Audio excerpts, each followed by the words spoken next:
Ladies and gentlemen, our presentation will begin.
At zero all the time. It's like, feed me money. Give me money. And it does, because I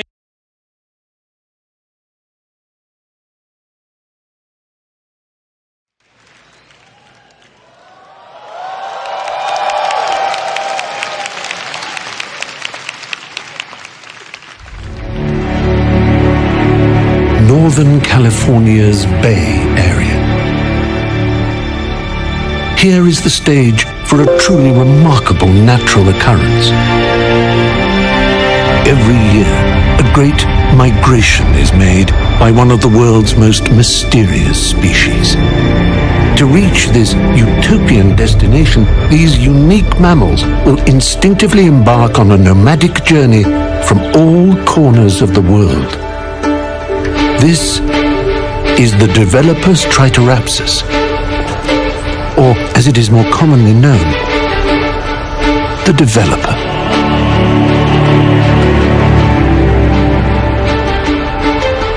11 and a half months of hibernation has taken its toll. And the sun is harsh as these nocturnal cave-dwelling creatures must greet daylight. For most, this momentous migration is their first, while for a select few, the pilgrimage is a time-honored tradition. Originating in the remote garages of Silicon Valley, developers evolved at an unprecedented speed. To understand how, we must observe them here, in their sacred temple. And so, it begins. As developers congregate at the event, access to the herd can be hard to come by. For some, blending in is easier said than done. To distinguish themselves, developers identify each other through decorative tribal symbols. These extraordinary plumages are designed to entice and attract. As developers congregate at the event, here a pack of rogue younglings at play. The safety of numbers allows them to... Oh, wait a moment. They have now entrapped an indigenous silver-crested king developer. Although tempting, one may look at, but not touch, the mane. The feeding frenzy at the great gathering. Moving in like a pack of famished piranhas, this frugal breed will spare no morsel. Those who can pull rank on prime cuts. The event culminates in what is known as the keynote. As the doors open, a behavioral anomaly can be found. Developers running at full speed, battling to secure a coveted front row seat. Following the ceremony, the latest beta software is unleashed. Its nature at its cruelest. Only the strongest apps will survive. The many languages of the developer are a mystery to modern science. Just look at these letters, symbols, formulas, and mumbled jargon. Only these enlightened shamans can decode their true meaning. The creative bonds formed during the Great Migration will enable these geniuses to unlock our future world. The developer is, no doubt, a species scientist will continue to study for millennia.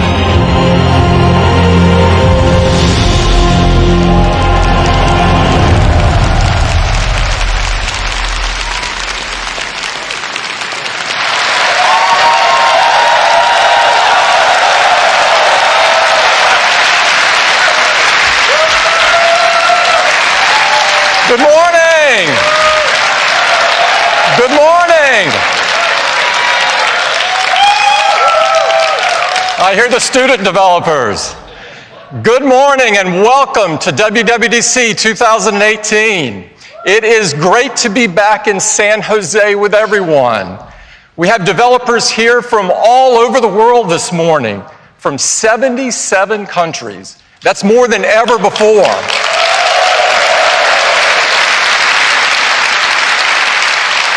And I couldn't be happier to announce that we now have over 20 million Apple developers around the world. That's more than ever before.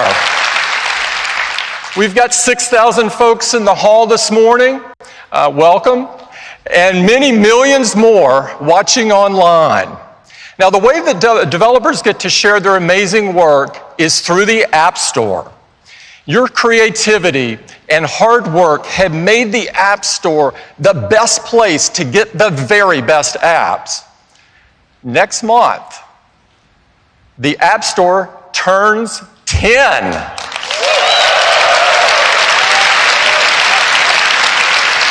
And in these 10 years, the App Store has fundamentally changed the way we all live. It's enabled countless new companies, created tens of millions of jobs, spawned entirely new industries, and it has forever changed our lives. The App Store is the world's largest app marketplace. And we now welcome over 500 million weekly visitors. This is mind-blowing. It's the most incredible app marketplace that the world has ever seen. We're also happy to announce that this week we're going to achieve another huge milestone. The money that developers have earned through the App Store will top $100 billion.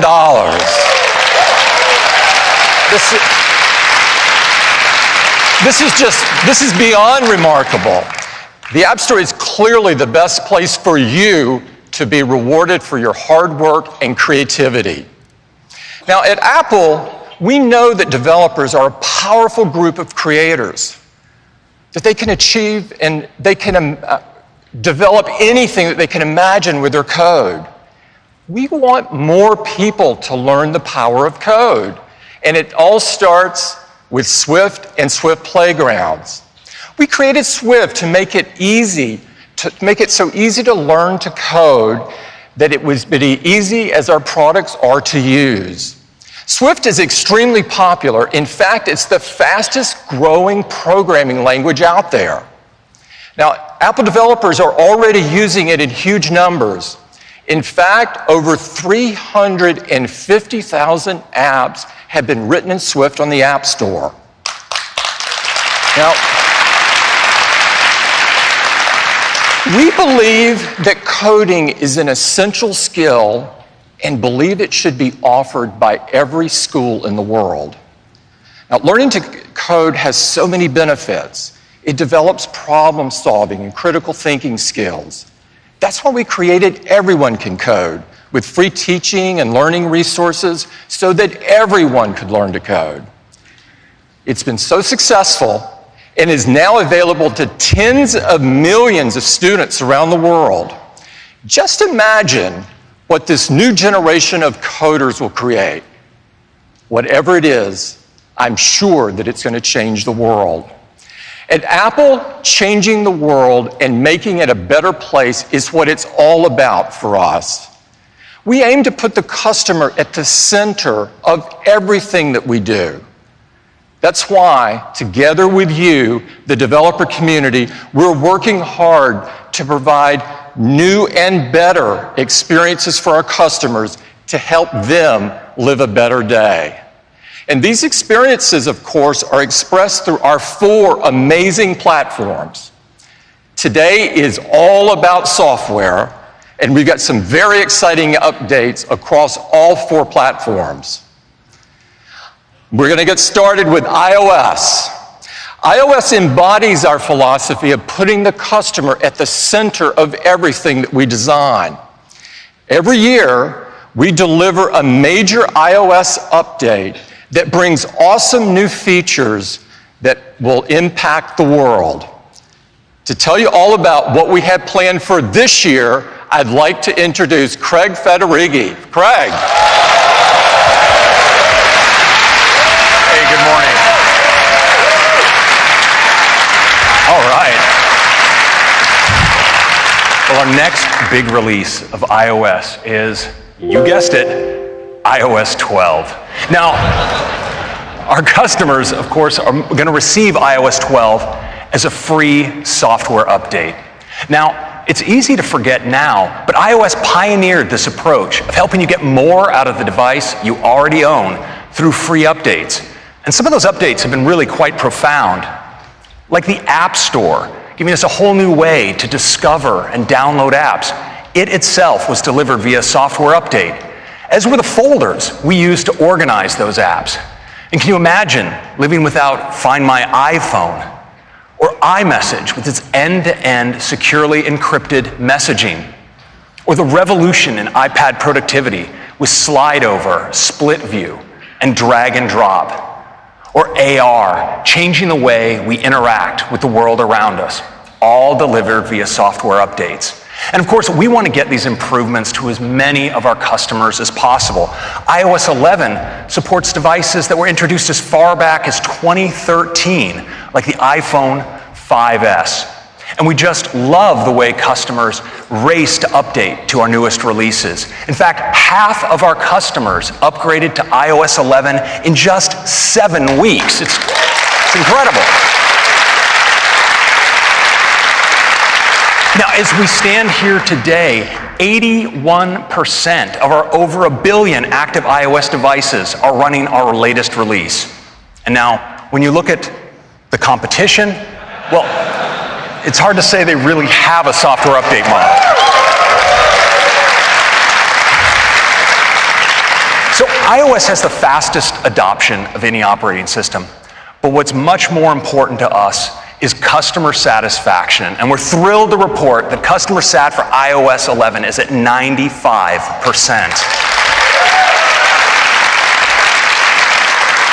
Now, delivering all of these features across such a wide range of devices while maintaining high performance is a challenge we take really seriously. And so for iOS 12, we are doubling down on performance.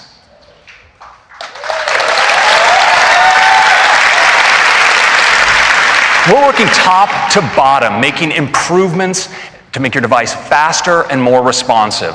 And because we want these changes to be available to the full range of our customers, iOS 12 will be available on all the same devices as iOS 11. This is the largest base ever supported by an Apple release. And we're focusing our efforts especially on the oldest devices. And while it's still early days, we're really pleased with some of the results we're seeing. And so I'd like to share some with you. And I'm going to use an example of a popular phone from a few years ago. This is the iPhone 6 Plus. Now on that device, iOS 12 delivers a number of improvements across common operations. You'll see that apps launch up to 40% faster. The keyboard can come up to 50% faster, and you can slide to take a photo at up to 70% faster.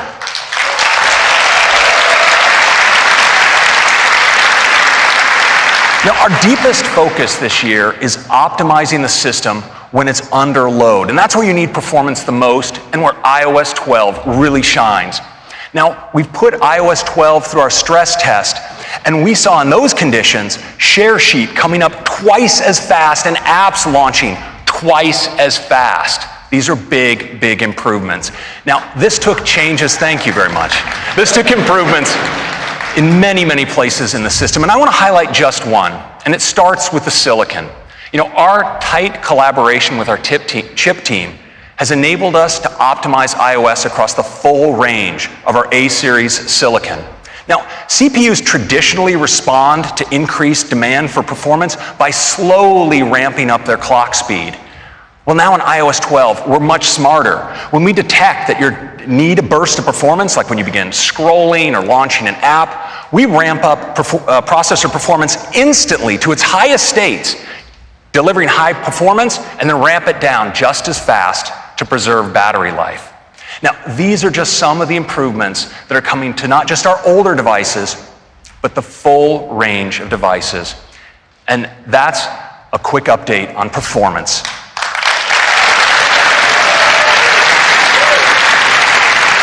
Now, if this is all we've done in iOS 12, I think it would be a great release. But we've done more, much more. And we have a lot to cover today, and it starts with augmented reality. You know, yeah. Now, AR is transformational technology. By bringing experiences into the real world, it enables all kinds of new experiences, changing the way we have fun and the way we work. And in iOS 12, we've wanted to make an easy way to experience AR across the system. And to do that, we got together with some of the greatest minds in 3D at Pixar. And together, we created a new file format for AR. It's called USDZ. And it's a compact single file format that's optimized for sharing while retaining great 3D graphics and even animations. Now, you can use USDZ across the system, from the Files app to Safari, to even sharing them over messages and mail. And what's great is you can place these 3D objects into the real world. It's something that's like AR Quick Look. It's really awesome.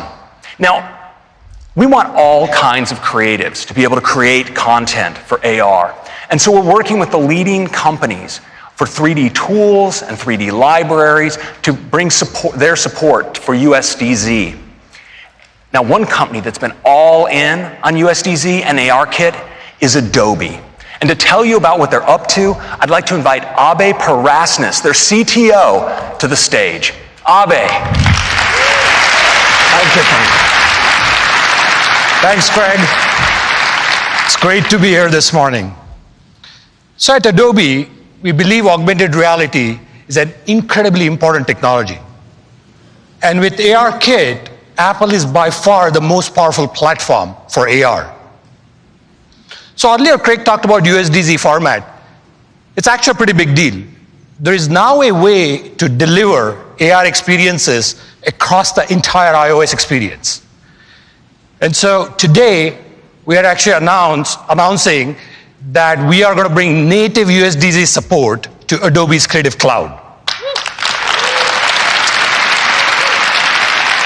With Creative Cloud, designers and developers will now be able to use familiar apps that they know and love, like Photoshop or Dimension, to create amazing AR content and bring it easily via USDZ. And of course, we're not going to stop there. We are going to bring the power of immersive design to Creative Cloud with a new set of services and applications, including a brand new iOS application that's going to let all of you design amazing AR experiences quickly. So you will be able to bring in images, videos, text, any object from Creative Cloud directly into a native AR environment.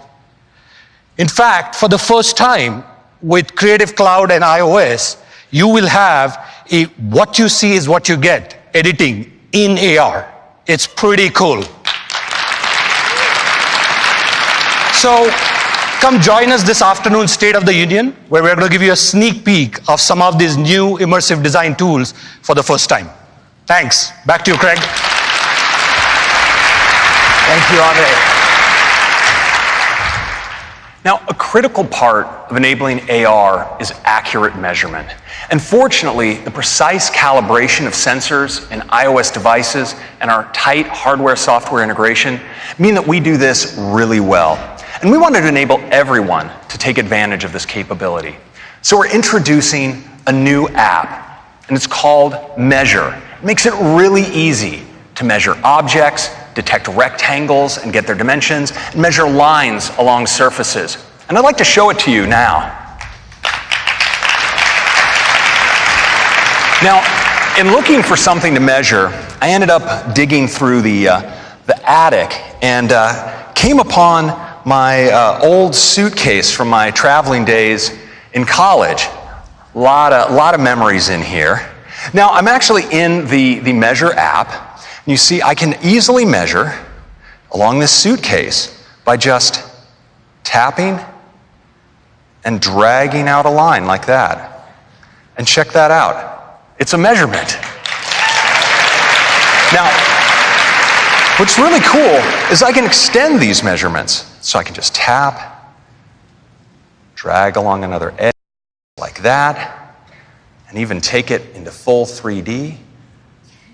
Dragging down to the bottom, like that. Isn't that cool?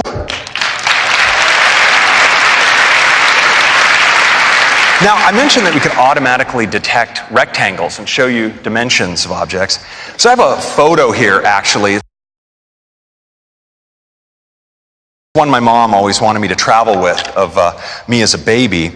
And so, you see, what I can do with Measure is it automatically detects the dimensions of that photo. I can just tap and get, oh yeah, cute little baby, wasn't I? And you can get measurements just like that. It's really fantastic. Now, I'd like to turn now to USDZ and its support throughout the system. You know, you can experience USDZ in so many places, and one of those places is news. Now, here's an article, and we're all accustomed to seeing images in news articles. But check this out. Here you see a USDZ asset, and I can just tap on this little 3D control and jump right in and experience it. You can see the amazing animations that are possible. And of course, it's fully interactive. So I can zoom in and pan. Isn't that amazing? Now, USDC is also great in the web. So here I am at the Fender website, and they actually let you configure your guitar with the kind of finish and pickguard that you want. So I can select a configuration option here, and then I can see the guitar I've configured. So I'm just going to tap in. Of course, I can see the guitar here, but wouldn't it be cool if I could see it in the real world, in its real size? Well, there it is. Check that out. I think I'm going to capture that for posterity. And that's a quick look at USDZ and Measure in iOS 12. Next, thank you. Next, I'd like to talk about the key technology behind these augmented reality experiences, and that's ARKit. ARKit opens up the world of AR to hundreds of millions of users, making it the world's largest AR platform by far. And we're on a relentless pace of advancement with AR, and that continues today with ARKit 2. ARKit 2 delivers advances with improved face tracking, more realistic rendering, and support for 3D object detection and persistence, which enables launching into AR experiences associated with a particular object or a physical space, like starting a game built around a physical toy, or having a physical classroom serve as the foundation for a lesson that was authored in AR. But probably best is the support for shared experiences. Now, this delivers true multi-user augmented reality. You and the people around you will be able to see your own perspective on a common virtual environment. And to help all you developers get started, we created this sample app written in Swift that you'll all be getting today. Now, check out how both players and even a third observer can all experience the same environment in real time. It's really fun.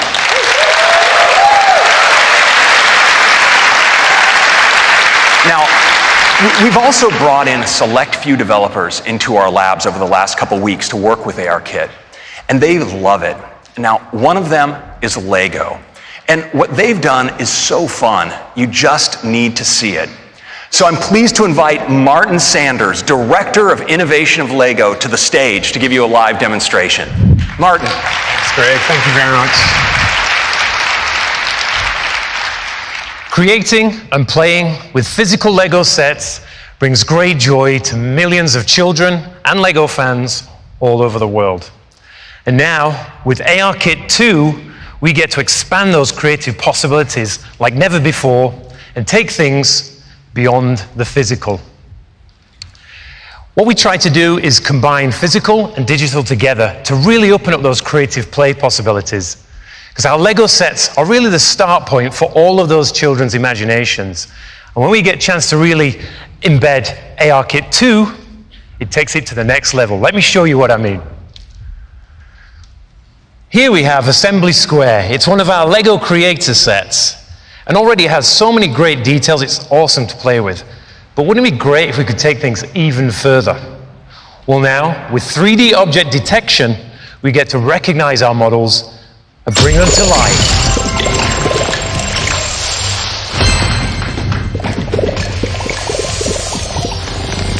And just look at all of those rich details we can now bring into our sets.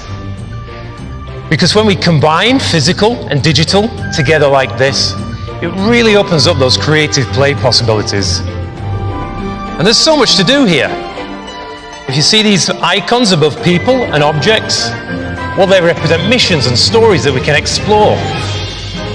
And with a world as rich and as immersive as this, who wouldn't want to play? So let's add a character. How about this little guy here? Welcome back. Let's go on an adventure. Awesome, let's go on an adventure. But going on an adventure with friends is often way more fun. So Anders, why don't you jump on in here? I'm always up for an adventure. Perfect. Because now, with ARKit 2's multi-user support, we get to play with up to 4 friends in the same space. Let's go ahead and add a few things from our collection, Anders. Okay, I will add a bank over here. Very nice, I like it. how about taking this for a spin? Oh, that's cool. Because just look at all those rich details you can see on the outside of the building and even on the inside. Yeah, I think I'm going to add this guy. He's definitely got to keep the bank safe. Oh look, my character's hungry. Let's take him over to the bakery. Well, let's see what they have. Because now with ARKit 2, we get to see inside our physical creations and check out all the details that were hidden before. Got a ballerina, little music session going on, and looks like a bathroom or something. Oops, sorry. Moving on. Oh, another play trigger in the bakery. Let's see what happens when I click on this.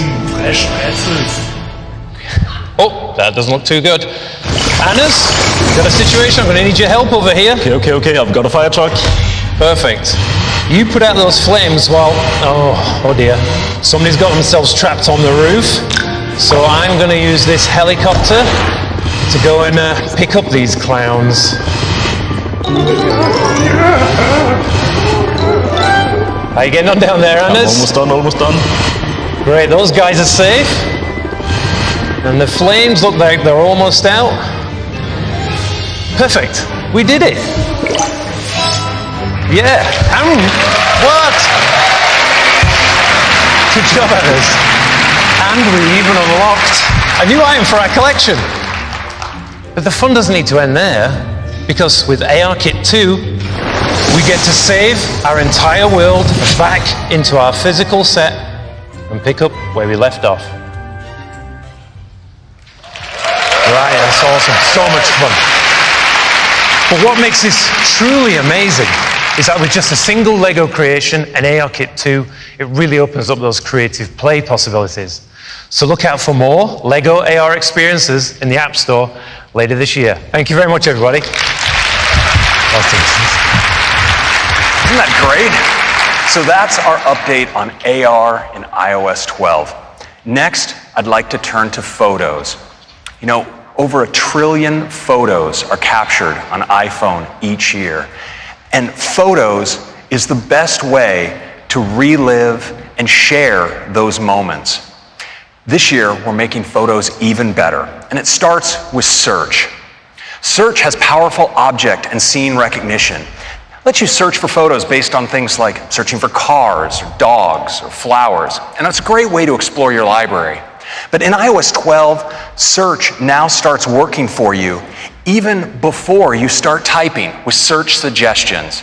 It'll highlight things for you like key moments and people that are important to you, places where you've taken some great photos, and even categories of photos like hiking and water sports. And search is much more powerful than ever. You can search for places by business name. So you could search for SF MoMA or even a broad category like museum. And Photos indexes over 4 million events by time and place, things like sporting events and concerts. And so you can search for them and find photos you took at those events. And search is super powerful. You can now search for multiple search terms like surfing and vacation, and even get suggestions for additional search terms to help you find exactly what you're looking for. And now in iOS 12, we have an all-new tab. It's called For You. And with For You, you have all of your memories, those great memory movies, but more, like featured photos, highlighting a photo that you took on this day in past years.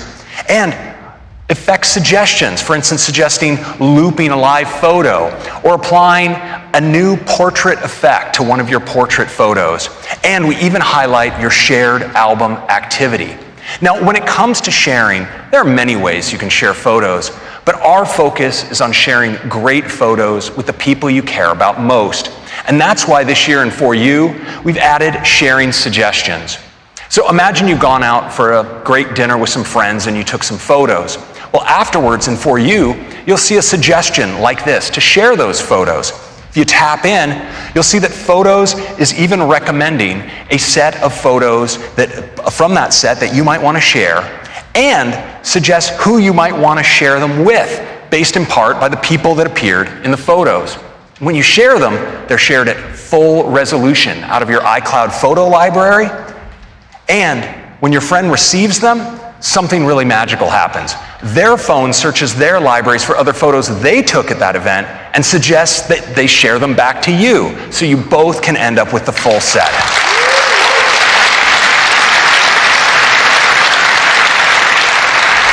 Now, this is built around iMessage, so of course it's private using end-to-end encryption, and all of those smarts are done with on-device machine learning. So that's your quick update on photos in iOS 12. And next, let's turn to Siri. Now, Siri is by far the world's most used digital assistant, with over 10 billion requests processed per month. And because Siri works across all your devices, it's always there to help you through your day getting things done. Now, we all know that Siri works with many third-party apps for things like messaging, ride-sharing, and payments. But we wanted to make Siri able to do much more for you. And we're doing that by taking advantage of the power of apps with a new feature we call shortcuts. Now, with shortcuts, any app can expose quick actions to Siri. Let's look at some examples. Now, say you have the Tile app because you're always losing your keys. Well, the Tile app can expose the option to add a shortcut to Siri. You can assign your own phrase, such as, "I lost my keys," would be a good choice. And when you then say it, Siri will automatically activate Tile and show you right in the Siri UI, start ringing your Tile just like that. It's really great. Of course, there's so many uses for this kind of thing. You could say game time to get your team's schedule from TeamSnap, or help me relax to kick off a meditation, or order my groceries to order your usual. You know, with millions of apps, Shortcut enables incredible possibilities for how you use Siri. Now, as you know, Siri is more than just a voice. Siri is working all the time in the background to make proactive suggestions for you, even before you ask. And now, with shortcuts, Siri can do so much more. So for instance, let's say you order a coffee every morning at Phil's before you go to work. Well, now Siri can suggest right on your lock screen that you do that. You tap on it, and you can place the order right from there. Or if when you get to the gym, you use Aptiv to track workouts, well, that suggestion will appear right on your lock screen. And this even works when you pull down into search. You'll get great suggestions, like say you're running late for a meeting, well, Siri will suggest you text the meeting organizer. Or when you go to the movie, suggest that you turn on Do Not Disturb. That's just being considerate. And remind you to call Grandma on her birthday. Just tap and it'll dial the call for you. Now, we think we're all going to really enjoy using shortcuts. And so we went a step further. We wanted to let you create your own shortcuts as users of multiple steps across multiple applications. And we're doing it with a new Shortcuts app. So with the Shortcuts app, you could do something like create a shortcut for surf time. And it could go get you the surf report, look up the current weather, get you the ETA to the beach, and even create a reminder for you to put on sunscreen when you get there. Now, it's all done with simple drag and drop steps in the Shortcuts editor right here. It's really easy. Now, to show you how shortcuts can streamline your day, I'd like to invite one of our leaders from our Siri Shortcuts project, Kim Beverett, to the stage to give you a live demo. Kim.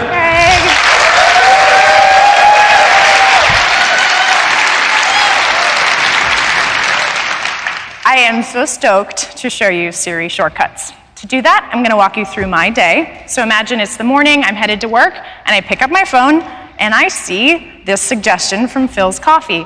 Siri has learned that I do this most mornings, so now I can just tap on the suggestion, and I see all the details I need to confirm my perfect mint mojito right here on the lock screen without even going into the app. So let's get caffeinated, and I'm done.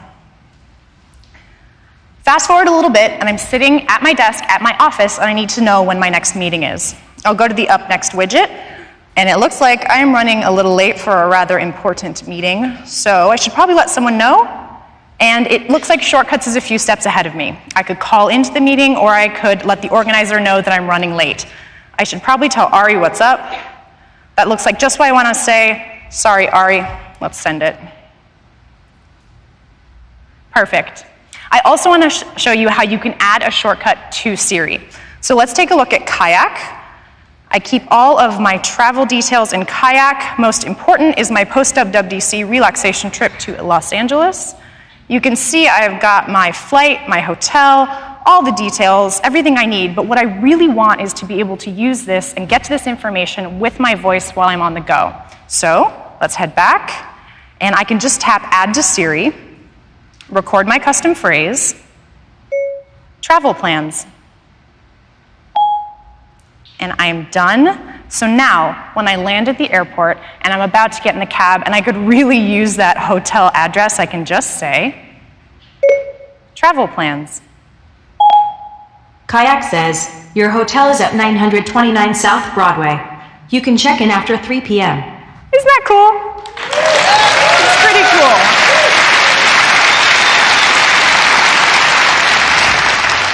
So I would love to be on that vacation, but I should, I don't know, probably finish this demo. So let's head back to work, and I can show you how the Shortcuts app can help me with my commute home. We start in the gallery, where there's hundreds of pre-made shortcuts that you can download, or we can hop over to the library, and I've got a bunch of shortcuts here, but I want to show you my heading home shortcut. You can see that it's just really a series of steps. It grabs my location and my travel time, and it sends my ETA to my roommate. It sets my HomeKit thermostat to 70 degrees, and it turns on my fan. And last, it gets directions home with Apple Maps with the best route to avoid traffic. Now, this is already pretty cool, but I happen to be an NPR News junkie, so I should probably just add that to my shortcut to save me some trouble on the ride home. Let's tap Search, and there's a bunch I can add here, but I can just tap Siri Suggestions, and there it is, Play KQED Radio. We'll drag this in, drop it, and we're set. I've already added this shortcut to Siri with the custom phrase heading home, so now, whenever I leave work, I can just say, heading home. You will get there in 1 hour. I sent a message to Cheryl. Your thermostat is set to 70 degrees, and I turned on the fan, playing KQED radio. Right? That's Siri Shortcuts in iOS 12. Thank you so much.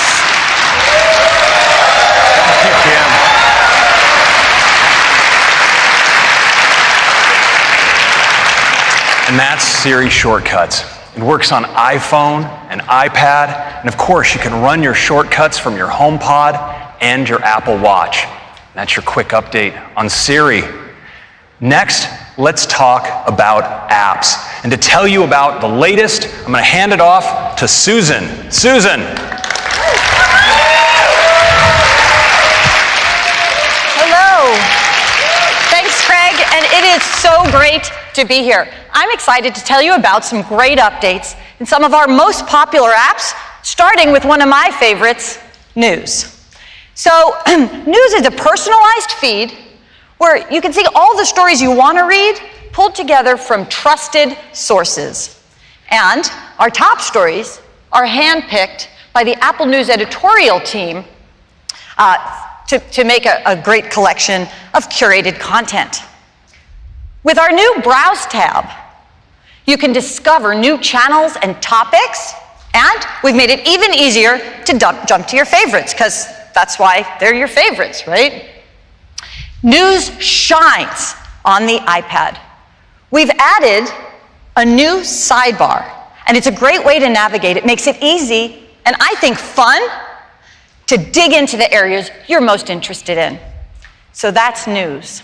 Now, we've completely rebuilt the Stocks app, and it's got a beautiful new design. Of course, you can still see the stock prices and the changes at a glance, but we've added spark lines, those little charts, that show the stock performance throughout the day. And that's cool, but are you ready?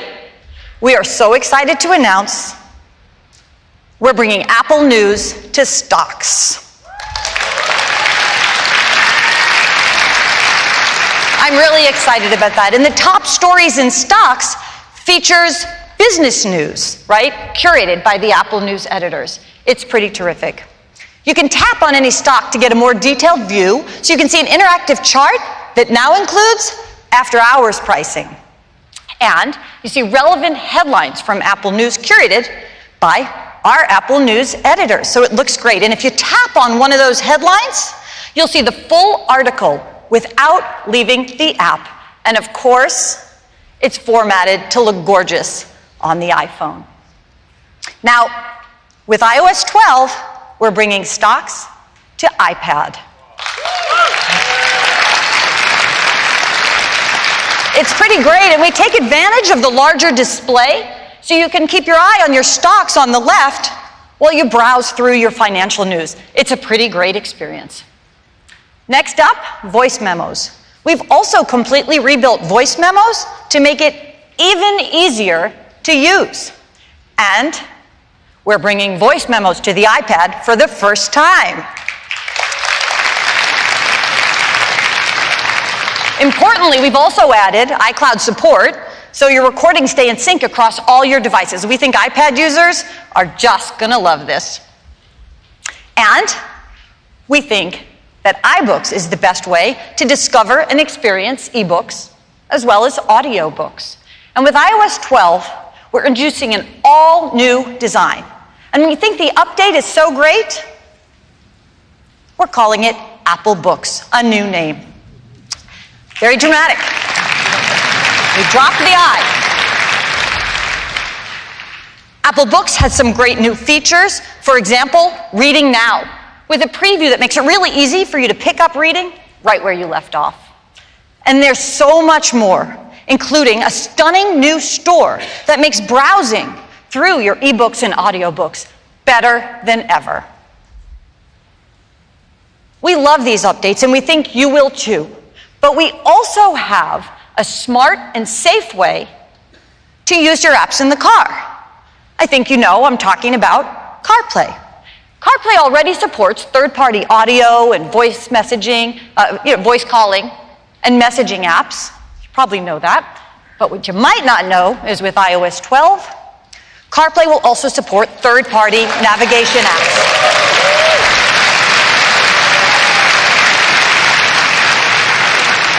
So now you have even more choices when you use CarPlay. That is a really quick look at some of our app dates. And Craig, back to you. Thank you, Susan. Well, now I'd like to take a moment to talk about something that's on a lot of people's minds lately. You know, iPhone and iPad are some of the most powerful tools ever created for learning, exploring, and keeping in touch. But some apps demand more of our attention than we might even realize. They beg us to use our phone when we really should be occupying ourselves with something else. They send us flurries of notifications, trying to draw us in for fear of missing out. And some of us, it's become such a habit that, we might not even recognize just how distracted we've become.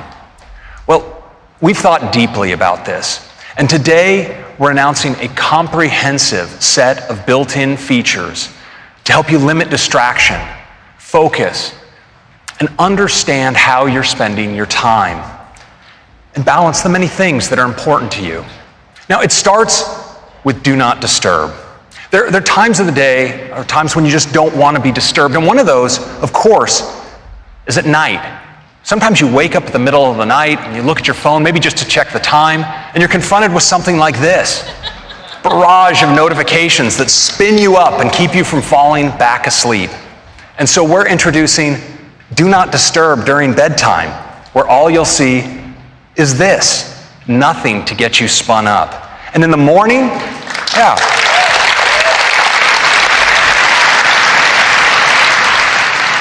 in the morning, when you wake up, you're gently eased into your day. You can tap when you want to start confronting those notifications. Now, we've all found ourselves in situations like this. Now, rest assured, he stuck the landing on this one. But now, Do Not Disturb can help. And we made it easier than ever to use Do Not Disturb, because now we have a great new mode where when you press into Do Not Disturb in Control Center, you can set an ending time for Do Not Disturb for when you leave a particular location or when an event ends on your calendar. So I think we're all going to be using Do Not Disturb a bunch more. Now, next I want to talk about notifications. Now, notifications help keep us informed and connected to important things that happen throughout the day. And we'd like to give you more control over how many notifications you receive. And so we're enabling what we call instant tuning for notifications right from the lock screen. You can press in to a notification, and from there you can decide to send future notifications from that app directly to Notification Center, bypassing your lock screen, or turn them off altogether. And Siri will even help by suggesting that you turn off notifications for apps that you're no longer using. Now, we also wanted to give you help managing large numbers of notifications.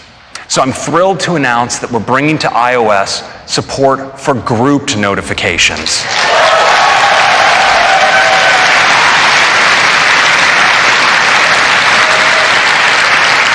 Notifications are grouped not just by app, but also by topic and thread. It gives you a great overview of the notifications you've received. You can tap in and look at a particular group, but of course, just as important, with a single swipe, you can triage a whole group of notifications away. So that's notifications. Now, in addition to these great features for helping you limit distractions, we wanted to go further. And it's with a feature we call Screen Time. Screen Time empowers you with both insight and control over how you spend your time. And it starts with reports. Every week, you get a weekly activity summary that details how you used your iPhone or iPad. You tap in and you get to view your full activity report. It's really detailed. You get deep insight on how much time you're spending, where you're spending it, and even how your use breaks down during the day or the night. You get a summary of the time you're spending in apps, how much time you're spending, how often per hour you're picking up your phone and what's drawing you in, and what apps are sending you the most notifications. Now, equipped with this insight, you can make decisions about how much time you want to spend with your device each day. But we know there are people who would like a little extra help in managing their use of apps. And for them, we've created app limits. So if in your activity report, you see an app where you might want to be spending a little bit less time, well, you can set your own limit. And then during the day, when you're using the app, you'll receive a helpful notification letting you know time is almost up.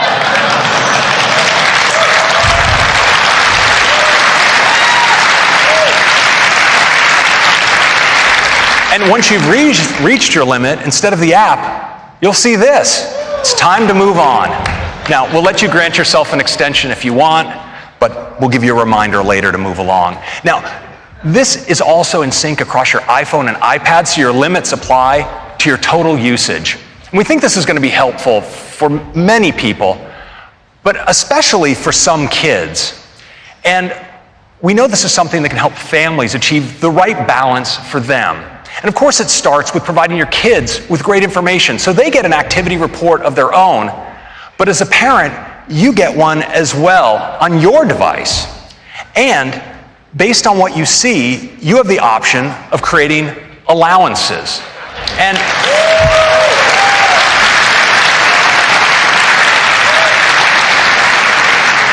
now, you have many options. One of them is downtime, time when you want your kids to unplug altogether, for instance, at bedtime.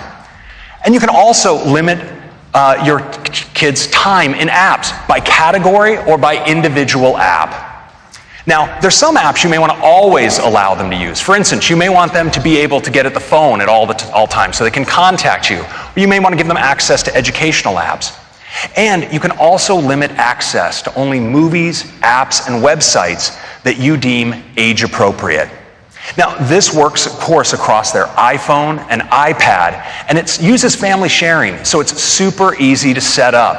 And you can manage it all remotely from your parental device. And so that are some great screen time and some great features to help you better manage your time.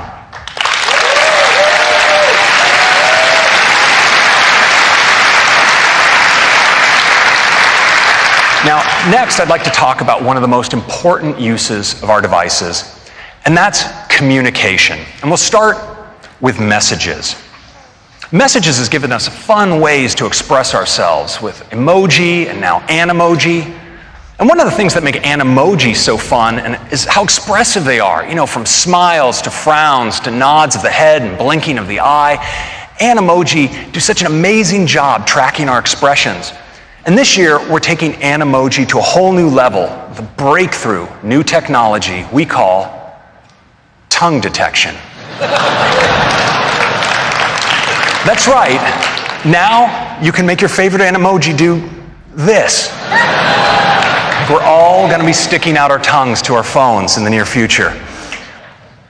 Now, we're also introducing some great new Animoji that I think you're all going to love, like Ghost, Koala, Tiger, and T-Rex. But we wanted to take Animoji even further by making them even more personal.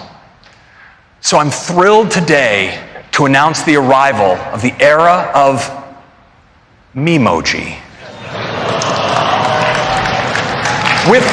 That's right. With Memoji, you can create your very own personalized Animoji.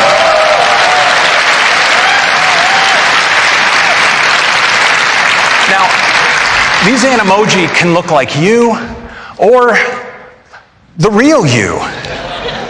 And we've worked hard to build a deep set of customization options to let our customers create an incredibly diverse set of Memoji.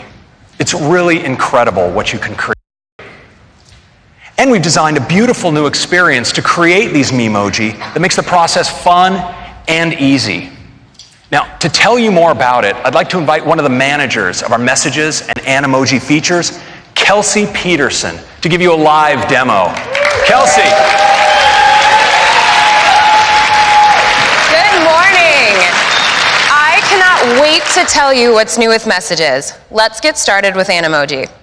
First, you need to meet the newest members of the team. We've got a new cat in town, our Tiger. She's so cute. And now, my personal favorite, the Koala. Oops. Just getting excited, scrolling through here. They can't all be cute and cuddly though, so here's our T-Rex. And we have our very own friendly little ghost. So much fun. And if I swipe right, here's where I can create my very own Memoji. Let me show you just how easy it is. I recently chopped my hair, so I want one that matches the new me. So I've selected a skin color, and now I'm trying to figure out just the right amount of freckles. It's a real Goldilocks scenario. Yeah, these are just right. Okay, on to the main event. There are so many hairstyles to choose from. First, I'm gonna grab my color, and then like I said, I need to go a little bit shorter. All right. Nope, this is the one. Now that I'm all set, I can of course select my eye color. And what's really amazing is as I'm making changes, the character up above is coming to life. There are tons of options for me to customize. I could add earrings, but what I really want is a great pair of sunnies. So I'm gonna come over to eyewear and pick out some frames. Maybe not for today. I think I need 2 lenses. These are the ones. Now that I have frames, I'm gonna tint my lenses to make a great pair of sunglasses.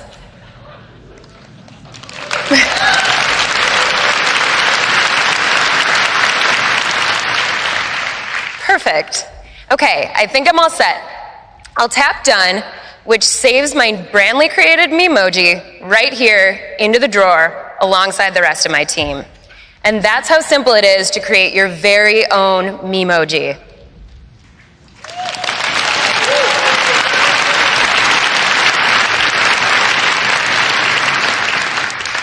Now I have a brand new feature to introduce you to. This wasn't even in Craig's slides. We are bringing fun effects into the Messages camera. Let's take a look. I have a message here from my partner. It looks like he's informing me that he's bought our dog, Ferdinand, yet another tiny dog hat. This isn't even the first. I think this is the perfect opportunity for a response with this new, fun camera. So I'll tap to pull up the camera, and then I can see this little star over here on the left.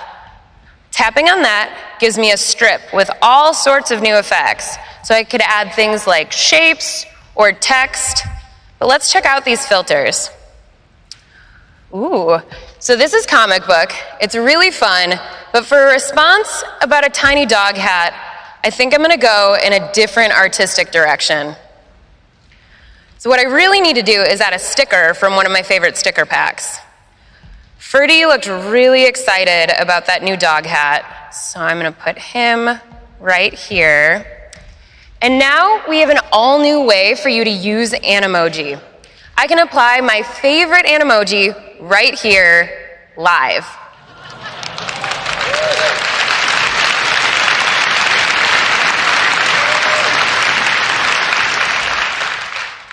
Here's the Memoji I just created, but I actually have just the one.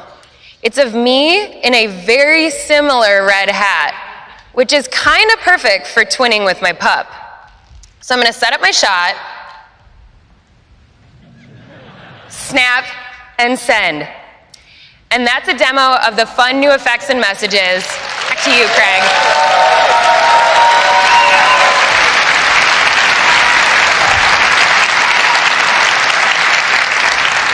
So that's Memoji and some fun new effects in the camera and messages. Next, let's talk about FaceTime. Yeah. FaceTime is the way that so many of us connect with the people in our lives and share some of our most important moments. And it's helped us deepen our connection with people important to us wherever they are. And of course, it's a fun place just to hang out. Now, this year, FaceTime is going to take a big leap forward because today we're introducing Group FaceTime.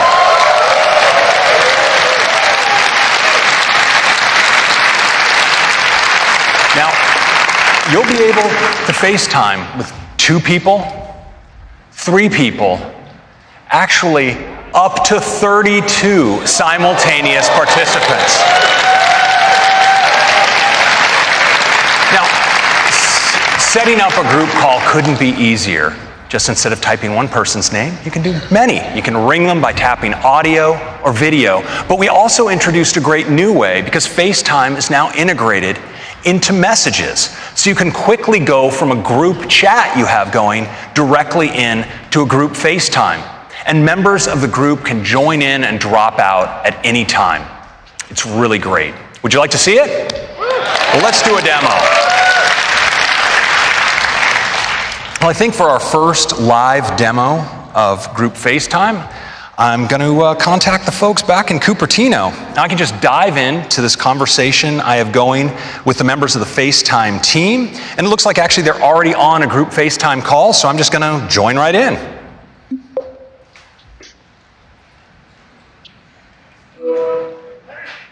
Hey, everybody.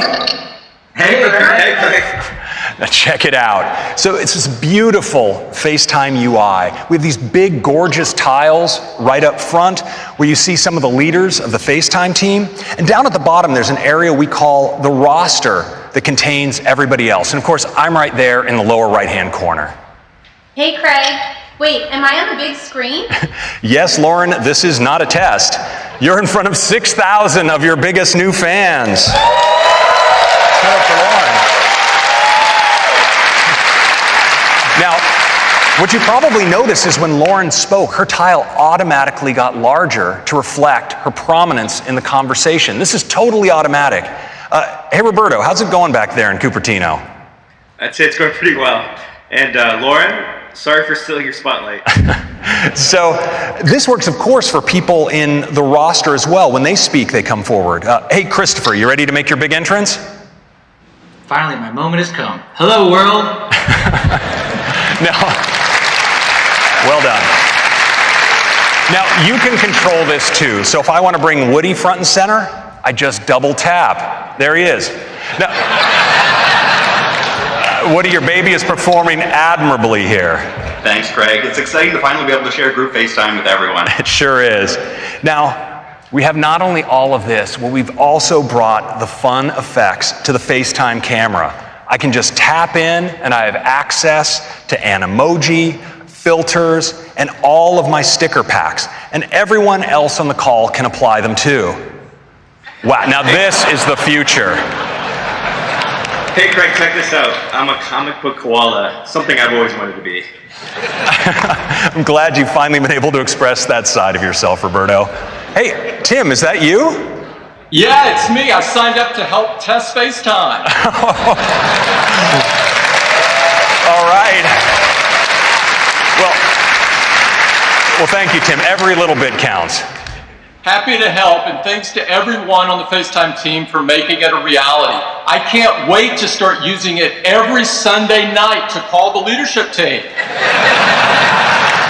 Looking forward to that, Tim. Of course, what I'm really looking forward to is getting group FaceTime to everyone on iOS 12. Thanks, guys, for a fantastic call. We'll see you back in Cupertino. Bye, Craig.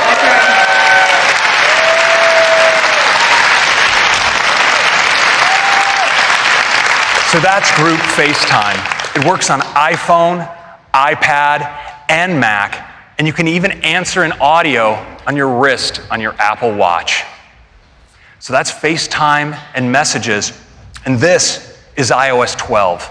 Improved performance, new AR experiences, Siri suggestions, screen time, Memoji and fun effects in the messages camera, and group FaceTime.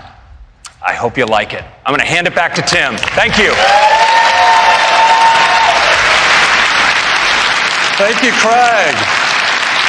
iOS 12 looks fantastic, and we can't wait for everyone to get their hands on it. Next up, we'd like to talk about the Apple Watch. Yeah. When we began development of the watch many years ago, we had a vision for just how impactful and essential it could become in our lives. So we worked very hard to create something that you would love and want to wear all the time. And customers do love it. In fact, Apple Watch is #1 in customer satisfaction. And not just this year, but every single year since we launched in 2015. And growth has been off the charts. Apple Watch grew 60% last year. We're constantly hearing from customers about the many ways that the Apple Watch has changed their lives. And I'd like to share just one of them with you this morning. Mary Dobjan was boating with her husband John when, due to a medical condition, all of John's muscles went completely limp and he fell into the ice-cold water. With her arms wrapped around John to keep him from drowning, Mary could not reach her phone to call for help. But with her Apple Watch, she was able to call Siri, or to use Siri to call 911. Rescuers soon arrived and saved John's life.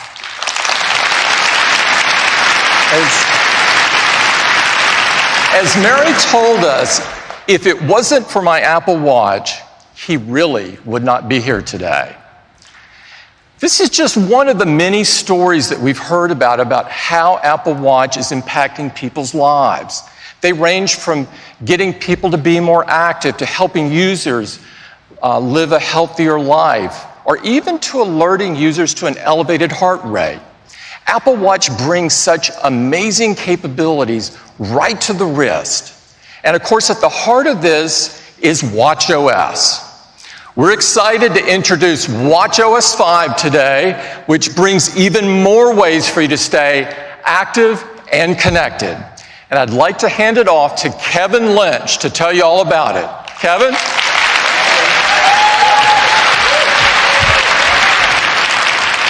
Good morning. You know, stories like that about how Apple Watch is supporting people around the world in even extreme situations like Mary and John's, but also in their daily lives, is really super motivating to us as a team. And there are things you do every day that shape your life. And Apple Watch has two key areas it's working to help you support those activities every day. First, staying active to increase your well-being and health. And second, being connected to the people and the information that you care most about. And we're moving watchOS forward in both of these areas. Let's start with health and fitness. Now, much of the power in the health and fitness features that we put in Watch are really empowered by the investment we do to make sure the data you see is accurate. The data from our custom-built heart rate sensor, accelerometer, gyro, GPS are all thoroughly validated. In fact, from our fitness lab, we've studied over 6 terabytes of data, where 12,000 study participants logged over 90,000 hours of sessions. They actually burned 2.3 million calories doing this. We believe this is the largest biometric data collection of its kind. And we take this information and we work to integrate this seamlessly with the user experience. So when you raise your wrist and you look at your activity rings, the information is not only accurate, but it's also meaningful to you. And we really love hearing about your focus on closing these rings. And we really enable this through a number of ways in Apple Watch. First, of course, we do daily coaching, so you can see what your goals are for the day. We also support celebrations when you achieve your goals. And we have special edition challenges, like the most recent Earth Day challenge that we did. And on a monthly basis, we do monthly goals that are personalized to you. And of course, the Activity app also supports activity sharing, which has become one of the most popular features of the Activity app. Many of you love the excitement of good old-fashioned competition, though. So in watchOS 5, you can challenge any of your activity sharing friends to a 7-day competition whenever you would like. And if they accept, you each try to win the week by closing your rings and earning points. You earn 1 point for each % of a ring that you close. And while you're in the middle of a competition, your progress notifications are updated to not only show you the progress your friend's making, but also where you stand in the competition. And when you win, you receive a new award. We're really excited about this addition, and if you're competitive, it gives you a whole new way to enjoy the Activity app. Now, when you do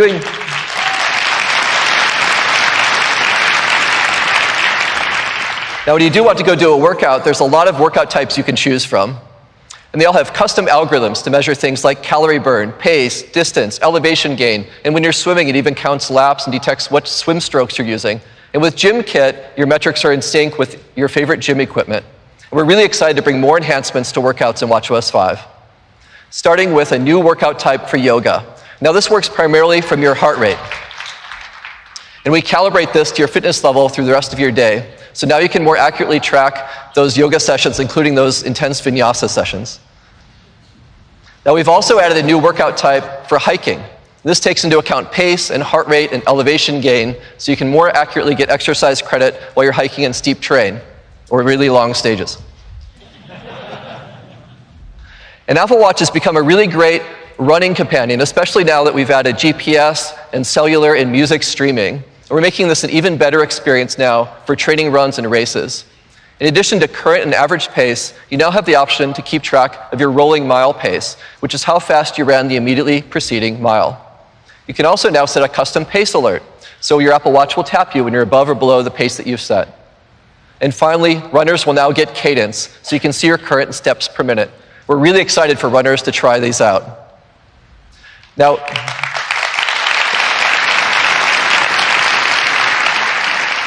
there's sometimes when you forget to start a workout on Watch, but you've started working out. And to solve this now, we're adding automatic workout detection.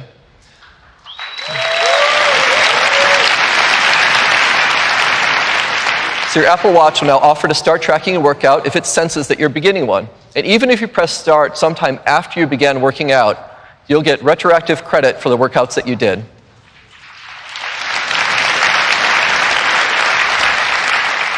And these start alerts will support all these great workouts on Apple Watch. Now, when you reduce the intensity of your movement or your heart rate decreases, but you forget to end your workout, of course, Watch will also detect that and suggest that you stop.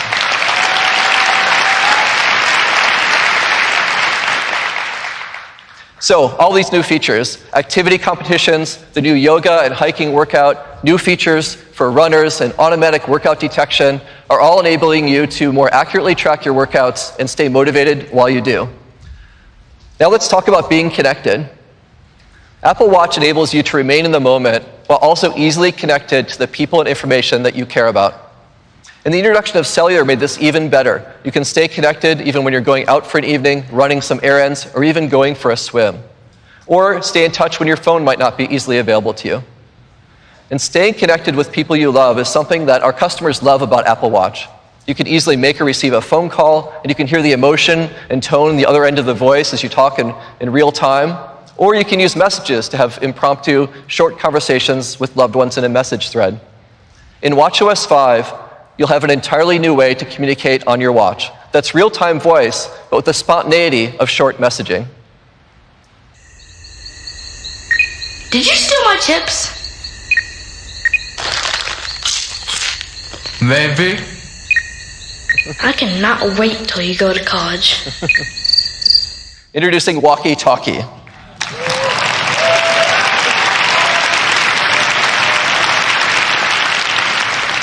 This is a new app on Apple Watch. It's a fun, easy way to talk with friends and family. Let's take a look at how it works. First, you choose who you'd like to enable walkie-talkie with, and it suggests some people that you often communicate with, so you can easily add them.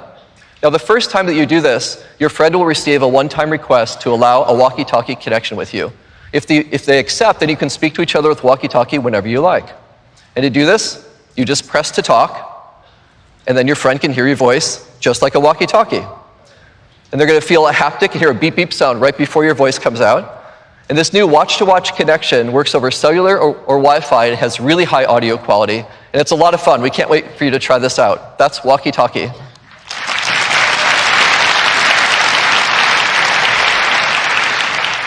Now, last year we introduced a Siri watch face, which presents the right information to you at the right time.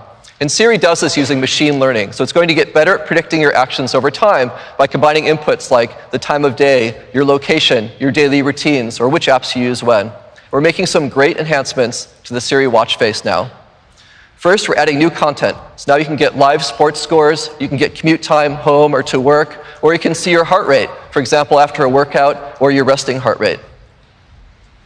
And we're also adding Siri shortcuts. Those shortcuts you saw coming to iOS 12 are also going to be available in watchOS. So in addition to getting relevant information, you'll also receive predicted shortcuts right on the Siri watch face. So at a wrist raise, you'll be able to directly do things like turn on your leaving home scene, or start an outdoor walk, or play your favorite morning playlist. And these shortcuts appear based on whether you typically do those actions at those times. So super easy now to just tap and do those actions. Also, for the first time, you can now use third-party apps on the Siri watch face. So now you can see both relevant content and shortcuts from your favorite apps.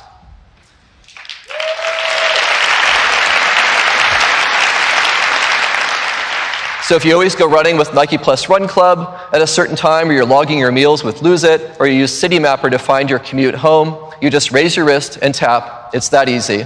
So new content, support for shortcuts, and third-party apps making for an even more powerful Siri watch face. Now, currently to talk to Siri, you raise your wrist and you say, "Hey Siri." And when you think about this, it's quite a strong signal when you raise your wrist and talk to your watch. It's kind of like when someone's standing right in front of you. You don't need to say "hey" because you have their attention already. So we're bringing this same social cue to Siri on the watch. So you no longer need to say "Hey Siri." You just raise your wrist and talk to Siri.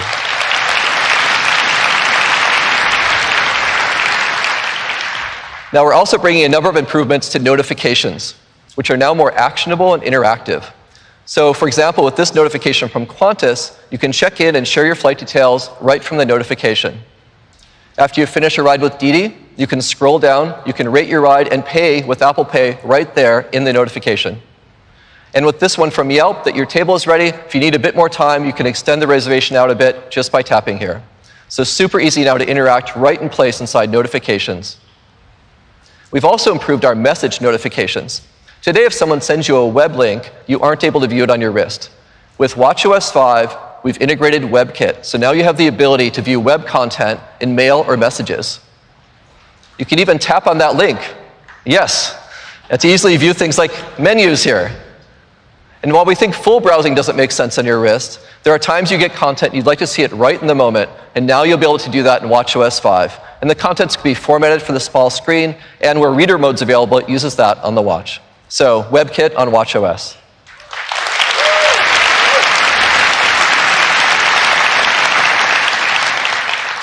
Now with watchOS 4, we introduced an entirely new way to listen to music while you're on the go. You can stream 48 million songs on your wrist with Apple Music, or you can listen to automatically synced and curated playlists.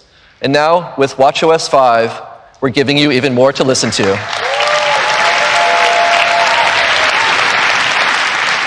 That's right, the Apple Podcast app is coming to Apple Watch.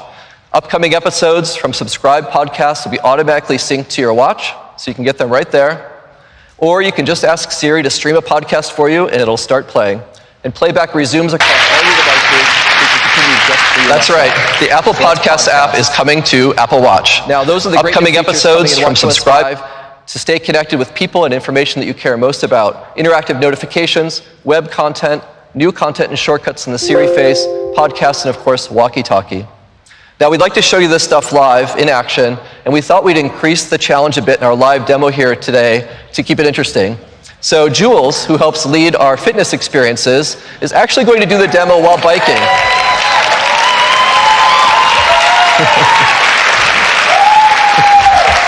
So Jules has expertise in coaching, and she knows how to move and demonstrate and motivate all at the same time. Take it away, Jules. Thank you, Kevin. I've got some great stuff to show you that I think you're really going to love. And bonus is I get to work on closing my rings while I do it. So first, I'm super excited to show you how easy it is to start a workout with Gym Kit. I just tap to connect and accept on the watch. And now I can control and start the workout right here from the console on the bike. All of my data between the watch and the bike is in sync, and all of my workout metrics are accurate. Now, I wouldn't typically be trying to demo things for you and sneak in a workout at the same time, but I want to show you activity competition from the console on the bike. All of my data between the watch, I got this notification, and it says, your competition with Jay is down to the last day, and it's a close one. Have you got what it takes to win? Have I got what it takes? You bet I do. But if I scroll down, I can see that Jay has moved ahead of me by a couple of points, and that's not okay because this thing ends tonight. So I think I'm going to add a little resistance to this workout here and work to earn as many points as possible and move ahead of Jay by the time this demo's done. I can simply tap here and send him a little smack talk to let him know I'm coming for him. Let me show you interactive notifications because I have dinner reservations tonight that I made through Yelp. If all goes well here, I'm going to go out with my girlfriends from work to celebrate. And because we all know that Jay's going to lose this competition, maybe I should invite him along so it can be his treat. Now I can simply add to the number of guests and confirm right here in the app without ever having to open it. It's that simple. Now in watchOS 5, notifications from apps are smartly grouped together. And here are a couple messages from my friend Catherine. We're trying to get to a yoga retreat this summer, and it looks like she sent me a link. Now I can tap it here and see if she's found somewhere great for us to go. Oh yeah, this looks beautiful. I'm already in, but I could continue to scroll through the site, maybe read a little bit more about the retreat, even check the dates to make sure that they work. And I can do all that right here from my wrist.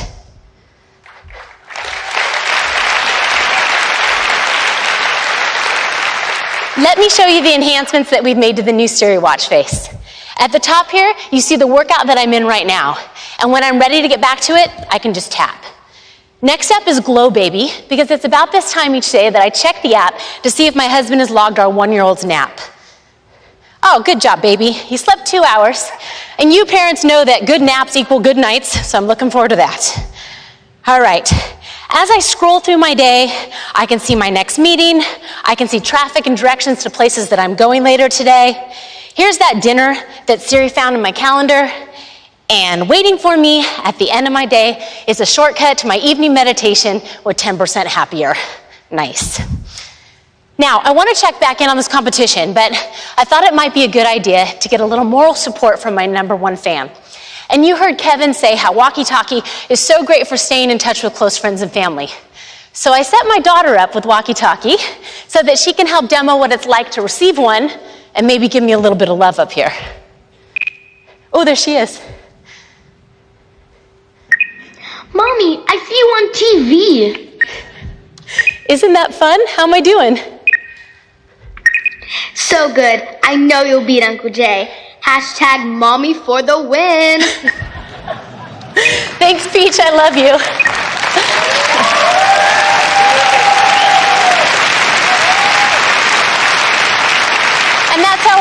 doggy works.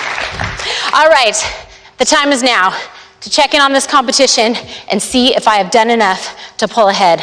I'm going to tap into activity and swipe over to see the score. Oh, yes. Sorry, Jay, but the day is still young. Thanks, everybody, and back to you, Kevin.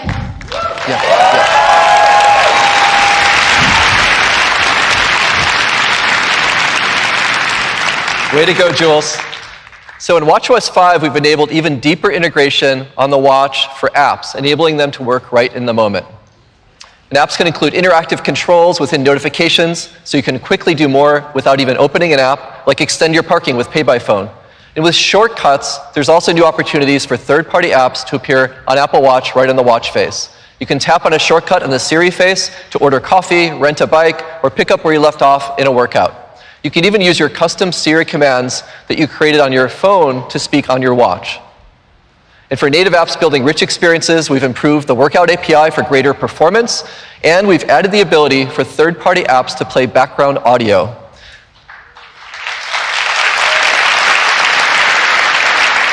This enables you to easily sync things, of course, like audiobooks, favorite playlists, guided meditations, right to your watch, and they'll be able to play continuously in the background. Now, there's so many other features coming in watchOS, including things like the ability to customize the button arrangement in your control center, or you can add an air quality complication to your watch face. But one really exciting one is student ID cards. You're going to have the ability to add your student ID card to Wallet on your iPhone and Apple Watch.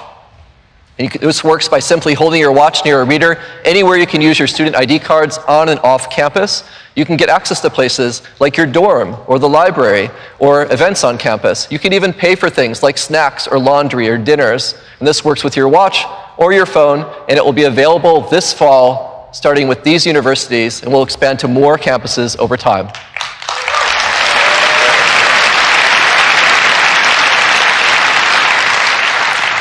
Now, this is also Pride Month, and we're really excited to introduce an all-new Pride Edition watch band.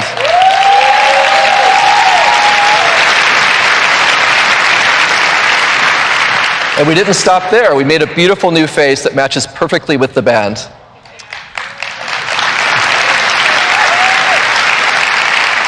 And the face and the band are available today. And if you'd like to use the new watch face, you can choose to add it from the watch face gallery starting at noon today. That's just some of what's coming in watchOS 5. Thank you very much. Back to Tim. Thanks, Kevin. Thank you, Kevin. watchOS just keeps getting better and better, and we're excited for you to try all of these great new features to help you stay more active and connected. Next up is Apple TV. Last September, we introduced Apple TV 4K, and our customers love it. Since its introduction, the Apple TV business has grown an incredible 50%. Today, we've got some great new enhancements to Apple TV 4K and TVOS, and we think you're going to love them. So I'd like to invite Apple TV lead designer Jen Foltz to the stage to tell you all about it. Jen? Thanks, Tim. Apple TV is built on an incredible platform, tvOS. And tvOS is built specifically for the living room to make it easy to enjoy your favorite TV shows, movies, apps, and games. Now, as Tim mentioned, last September, we introduced Apple TV 4K with the goal of bringing the highest quality cinematic experience right to your home. It offers both 4K and high dynamic range, including support for HDR10 and Dolby Vision. Time said the new Apple TV is a high-fidelity powerhouse. And to ensure you can enjoy this beautiful experience with as much content as possible, iTunes offers the largest collection of 4K HDR movies. And we've upgraded your previously purchased movies to 4K HDR for free on all available titles. There are also many 4K and HDR TV shows available from popular services like Amazon Prime Video and Netflix. And we know what makes for an amazing cinematic experience is not just great picture quality, it's also incredible sound. So Apple TV 4K is bringing you the latest in audio technology. Dolby Atmos.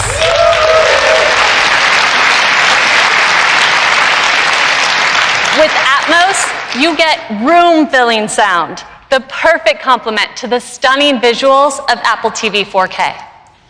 Now, what makes Atmos so special is that unlike a traditional surround sound setup where sound is assigned to channels like the left or the right, Dolby Atmos has the ability to completely immerse you.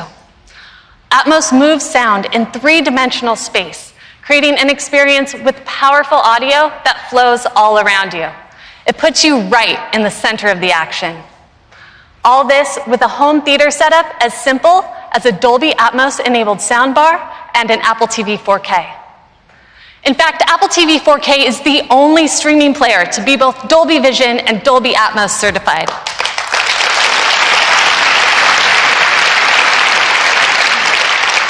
And this fall, iTunes will be bringing you the largest collection of Atmos content anywhere. And just like with 4K HDR, your iTunes libraries will be upgraded to include Dolby Atmos on all supported titles for free. Now, of course, these movies and so much more are available in the Apple TV app. The Apple TV app is the center of your video experience, a single place to find and watch what you love across your favorite apps. It's on Apple TV, iPad, and iPhone, where you can find not only on-demand TV shows and movies, but also live content, including sports. The Apple TV app now offers a huge range of live sports. And we've added live news to make it even easier to stay current. The addition of live sports and news providers brings the coverage of the TV app to over 100 video channels, giving you a massive selection of content all in one place. With all this, Apple TV is the best box to connect to your TV. And that's now more true than ever, as more and more cable companies fundamentally shift how video gets to your TV. This typical cable box is becoming a thing of the past, as these companies embrace internet-based delivery. And many of them share our vision of Apple TV as the one device for live, on-demand, and cloud DVR content. And we've already started working with partners around the world to make this a reality. In France, we're working with Canal+. Almost a third of French households subscribe to Canal services. And their subscribers can now choose Apple TV to access more than 100 live channels and some of the biggest sports, including the French Open in 4K. In Switzerland, we've partnered with Salt. Salt just launched a new TV service with more than 300 live TV channels, and it's available exclusively on Apple TV. And I'm really excited to announce that here in the US, Charter's Spectrum will be coming to Apple TV late this year.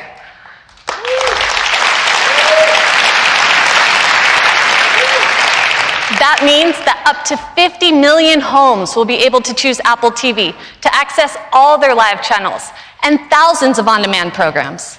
And they'll be able to use Siri and the TV app to get access to their TV service, not only on Apple TV, but on iPhone and iPad as well. Now, with nearly any cable subscription, you can get access to dozens of video channels, like ESPN, Showtime, NBC, and many more. But it used to be really painful to set up, having to authenticate each app individually. I'm sure all of you have seen that 6-digit code you have to go online and type into a web browser. Well, last year we introduced single sign-on. Enter your cable credentials only once, and we unlock all of the apps your subscription supports. Well, now we're making it even easier with zero sign-on.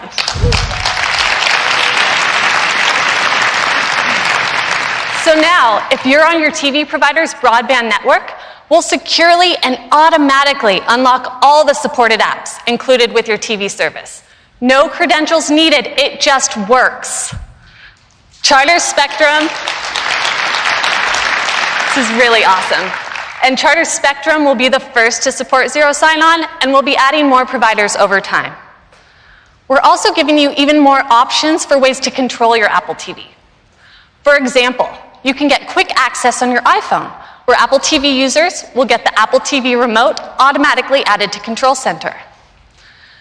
And for those that have installed home control systems, we're working with the leading providers so that you can use their remotes to control your Apple TV, even including support for Siri. At Apple, I love working with an amazing team, designing for a product that I enjoy every day and on the biggest screen in my home. I get to watch all my favorite movies, TV shows, and more. Over 48 million songs, including the best metal on Apple Music. All of my photos, videos, and memories, as well as thousands of apps and games that many of you have built. And Apple TV brings some amazing views right to my living room with aerials.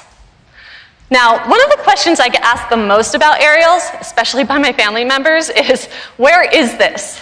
Well, this fall, with just a tap of the Siri remote, you'll now be able to see every aerial location.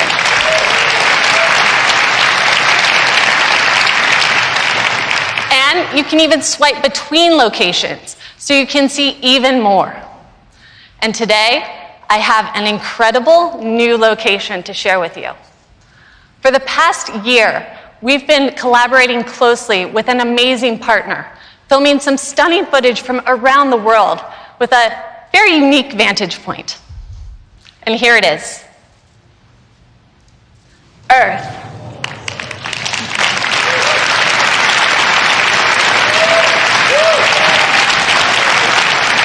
This is filmed by astronauts aboard the International Space Station.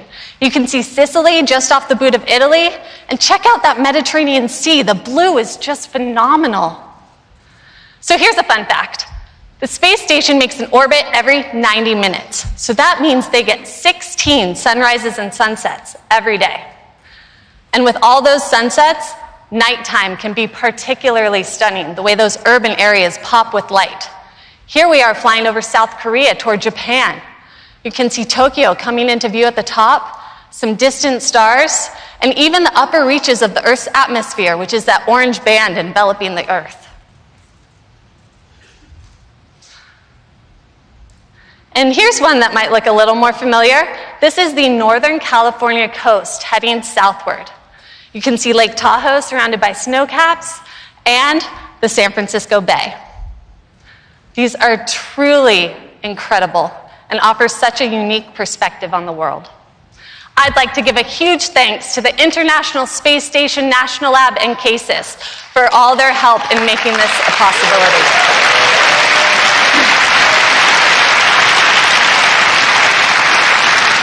These are going to look incredible at home in 4K HDR. So that's tvOS.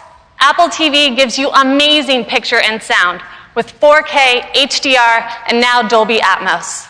And the Apple TV app is the center of your video experience. Available on Apple TV, iPad, and iPhone, it's the one place to find all your favorite TV shows, movies, sports, and news. And with that, I'll hand it back to Tim. Thank you. Thanks, Jen. Apple TV 4K and tvOS look and sound awesome. You're really going to love it. Next up is the Mac. At Apple, we love the Mac. The Mac was the first computer that made powerful technology so easy to use and put the customer at the center of the experience. And of course, that remains at the core of all Apple products. For more than 30 years, the Mac has empowered people to create all kinds of amazing things, from the personal to the professional. Today, we're excited to take Mac a huge leap forward. The next version of macOS is chock full of new features inspired by pro users, but designed for everyone. I'd like to bring Craig back up to talk about it. Craig?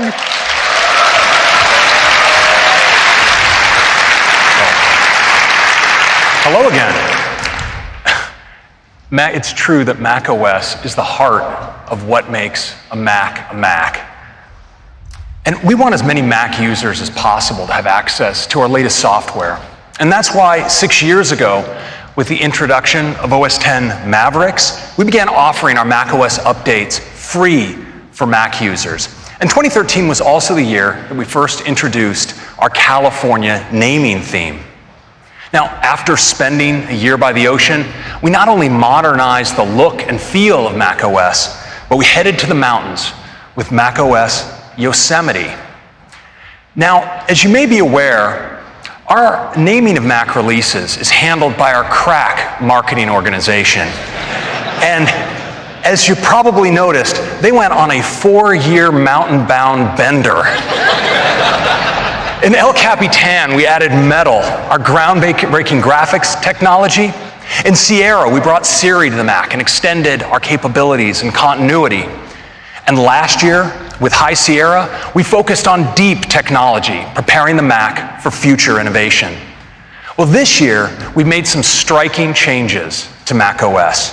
And we've left the high country for a place entirely different but no less beautiful here still in California. And I'd like to take you there now. Our next release of macOS is macOS Mojave.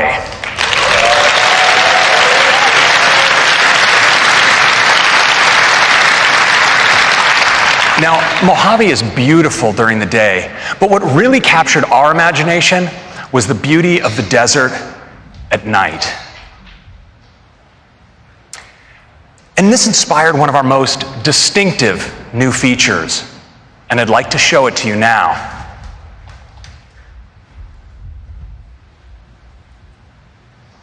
So here we are live in macOS Mojave, and I'd like to show you a new side of Mojave. We call it dark mode.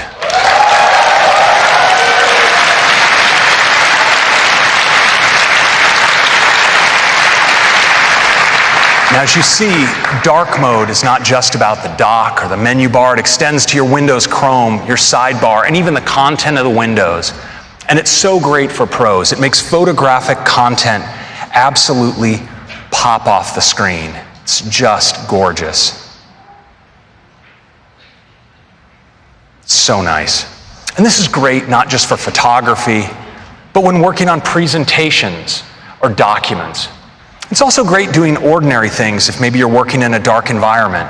You just look at calendar and even mail in dark mode. It's so great.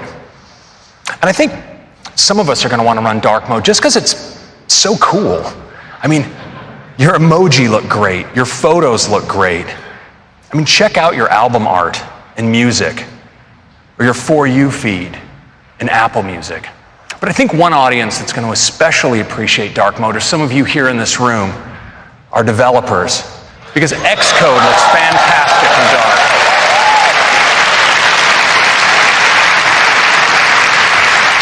Whether it's your source code or even interface builder and all of its inspectors, they just look fantastic in black. And that's a quick look at dark mode. Now, we were so inspired by this changing desktop wallpaper that we decided to add a new feature to Mojave that I think you'll enjoy. It's called Dynamic Desktop.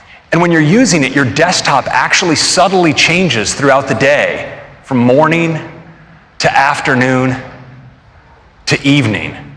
It's really cool. Now, there's much more to Mojave that I'd like to share with you through demos, and it starts with the desktop. Now, the desktop is so crucial to how many of us use our Macs. When we have files that we're actively working on, we often put them on the desktop, but the result can be a desktop that looks something like this. And so now in Mojave, we have a really great solution, and we call it Desktop Stacks.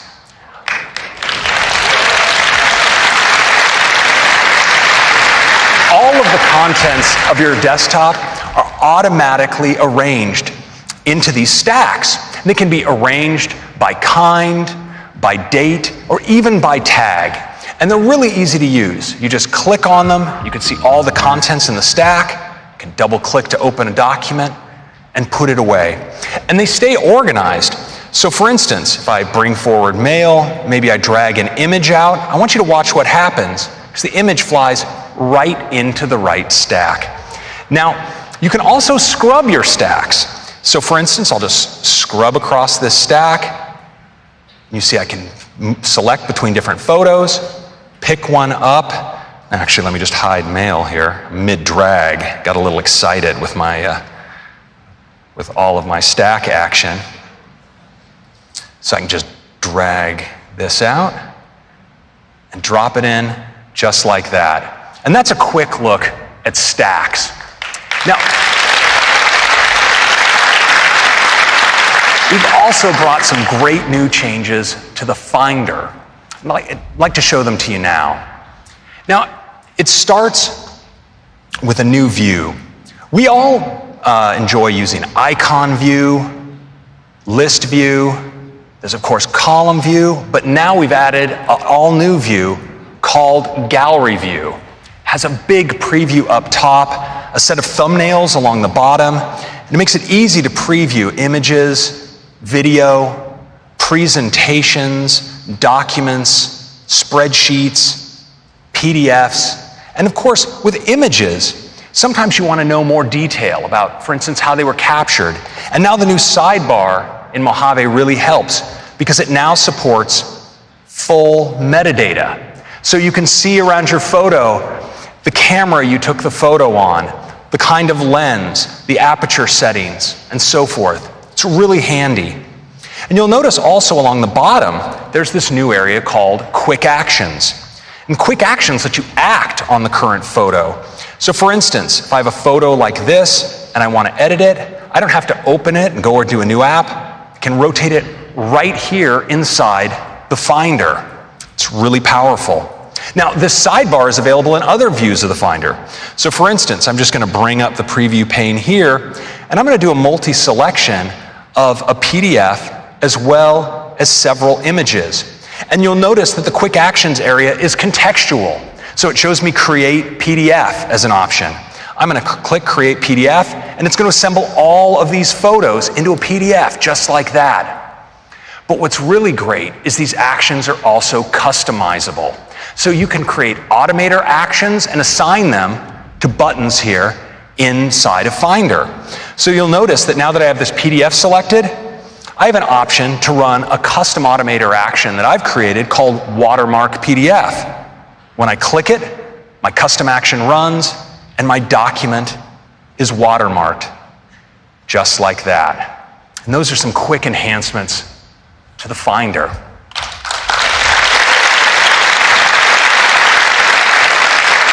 Now, a tool that I think many of us love when working with files is Quick Look. And now in Mojave, we've made Quick Look more powerful than ever by integrating markup. Let me show you how it works. So you see down here, I have a permission slip in it's a PDF document. I'm just going to tap spacebar to quick look it. And you notice now I have the option to invoke markup. I click, and now I have access to my markup tools, including my ability to sign this document. I can just drag out my signature like this, and I'm done. Now, this works for all kinds of files. So for instance, with images, I can rotate and crop. And with video, I can even trim right here inside of Quick Look. That's a quick look at Quick Look.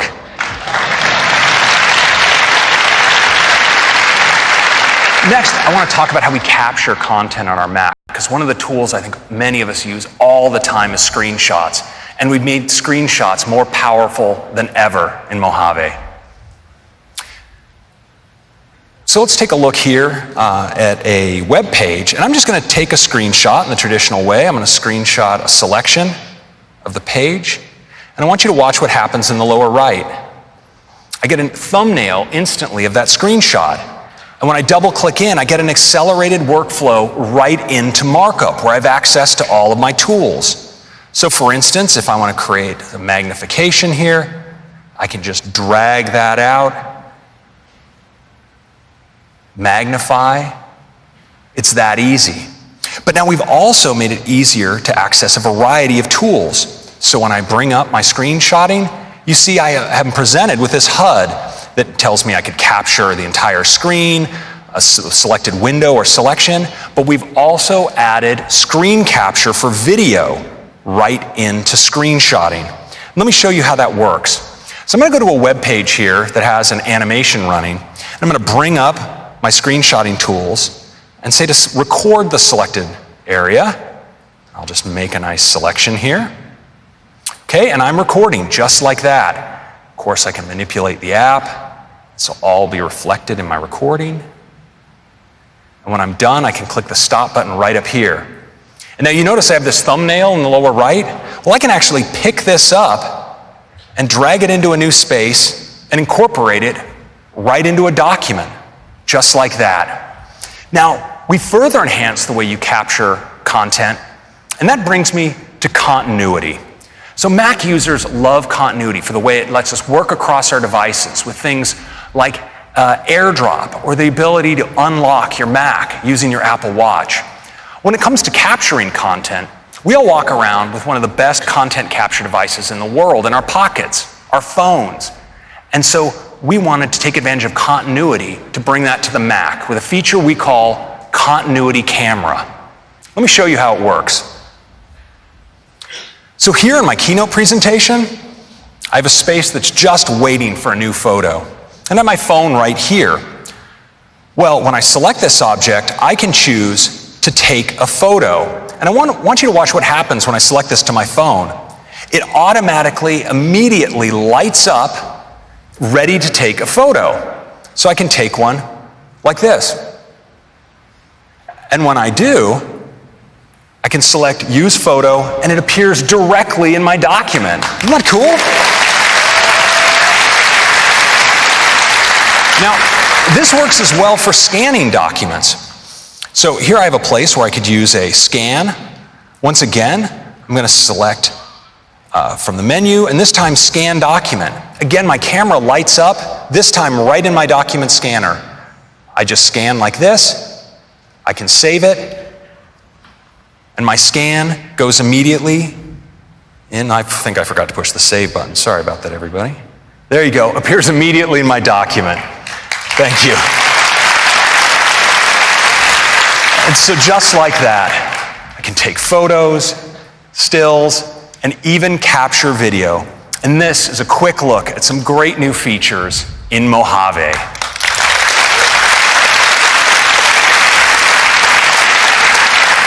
Next, I'd like to turn to apps. We are bringing news to the Mac. Now, news has all of the stories you've come to expect from news on iOS, and they look amazing on the Mac display. You get top stories picked by our editors, trending stories, you're personalized for you, and that's not for me, and you also get this great new sidebar where you can drill in and jump right to the topics and channels you follow. News is going to be great. We also have stocks coming to the Mac. Now, you get your stock prices combined with high-quality business news. It's delivered from Apple News. Shows you your watch list with your prices on the left. You can even drill into this interactive chart to get more information. And of course, great news. We're also bringing voice memos to the Mac. Now, voice memos is the most popular voice recorder on iOS. And so many of us use it to capture music recordings or lectures. And now that voice memos syncs via iCloud to your Mac, you can take those recordings that you make and, for instance, drag them right into GarageBand as the foundation for a song.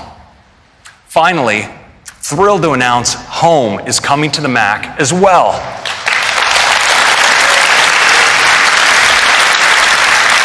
You have all of your accessories here. You can run your scenes as well as monitor your video cameras. And of course, with Siri, you can command your home with your voice.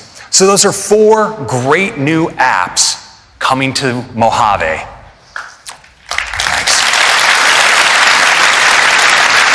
Next, I'd like to talk about security and privacy. You know, one of the reasons that people choose Apple products is because of our commitment to security and privacy. And we believe that your private data should remain private. Now, not because you've done something wrong or that you have something to hide, but because there can be a lot of sensitive data on your devices, and we think you should be in control of who sees it. Now, to begin, we protect your information on your devices using state-of-the-art hardware and software. And this year, we're adding greater protections about how apps can access that information. Today, Apple devices check in with you before granting an app access to information like your location. You can tell because you'll see an alert just like this one. And macOS already provides API-level protections for things like contacts, photos, calendar, and reminders. But now in Mojave, we're extending these protections to include your camera and your microphone, as well as protecting sensitive parts of your file system, like your mail database, your message history, and your backups. And all of this is protected by default for any app that you run on the system. Important protection.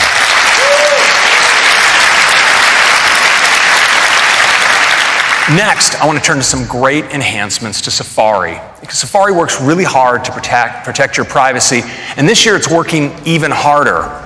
Last year, we introduced intelligent tracking prevention to dramatically reduce the ability for apps to track you across websites using cookies.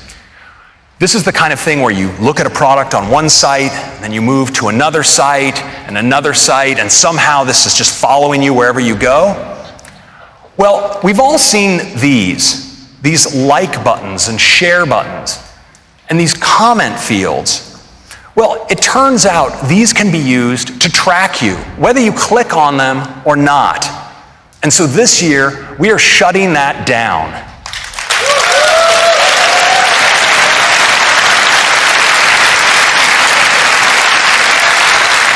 Now, if you do want to interact with one of these, or one of these apps tries to access that information, you'll get this, and you can decide to keep your information private.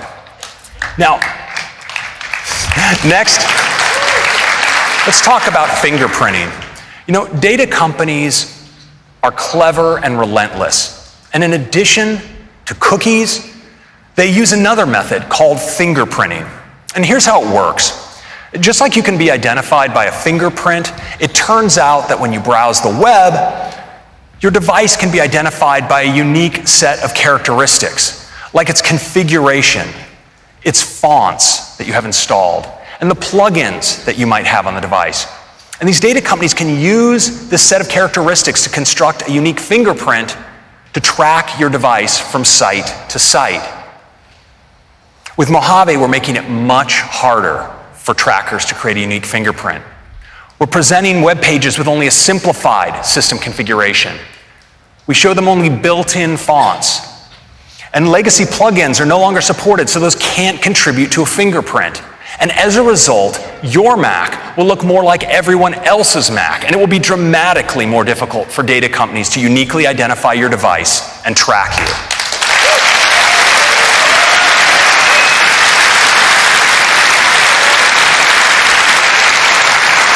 Now, we're bringing all of these new protections to Safari on both Mojave and iOS 12.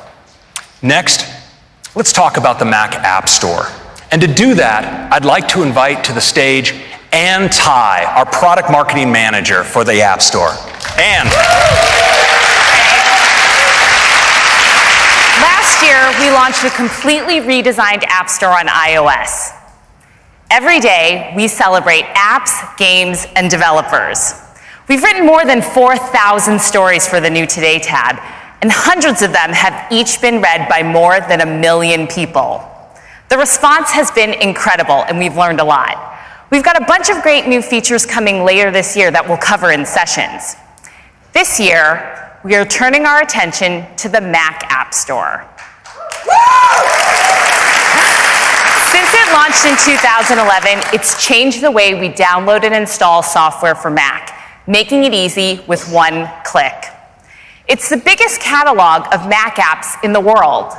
It's also a trusted and safe place to download software, and trusting where you get your apps from has become more important than ever. Developers can distribute their apps to 155 countries and get worldwide payment processing, and it offers seamless software updates from one place.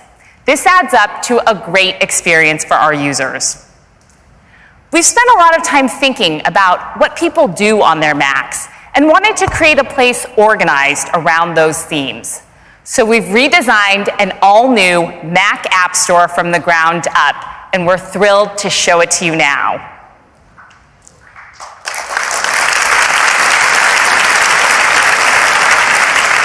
It's got a beautiful UI that should feel familiar, but new, and designed first and foremost to be a great Mac app. Starting with the new Discover tab, where each week you can find in-depth editorial about the best Mac apps through stories and collections, and see what's most popular with top charts. Here's a story about musician and founder Kareem Morsi. Learn about how he uses his app, DJ Pro 2, and get inspiration for your own set. Helpful videos autoplay so you can see what apps are capable of before downloading them. Visit the all-new Create, Work, Play, and Develop tabs, where you'll find helpful recommendations and expertise around each theme. Here's the Create tab, where you can find apps that bring your artistic ideas to life. These tabs will also help you make the most of apps you might already have, with tips and tutorials even the most expert users will find useful. The Work, Play, and Develop tabs share the same beautiful design, and you can still browse by category on the Categories tab. We've redesigned product pages too, bringing many features over from iOS based on our learnings there. It has more useful information, like video previews, available on the Mac App Store for the first time, an app's rank if it's charting, and if it's been named Editor's Choice. Ratings and reviews are now front and center, and these are so important for app discovery. So we're introducing a ratings and review API for Mac apps. Now it'll be easier than ever for people to leave feedback. We're really excited about the all-new Mac App Store. We've talked to some developers already, and they're really excited too, like Microsoft, who will bring Office 365 to the Mac App Store later this year. And Adobe is bringing Lightroom CC. Panic is bringing Transmit. And Barebones is bringing BB Edit. And many more great names are coming to the all-new Mac App Store too. We can't wait for you to check out the new Mac App Store. Now, I'll hand it back to Craig.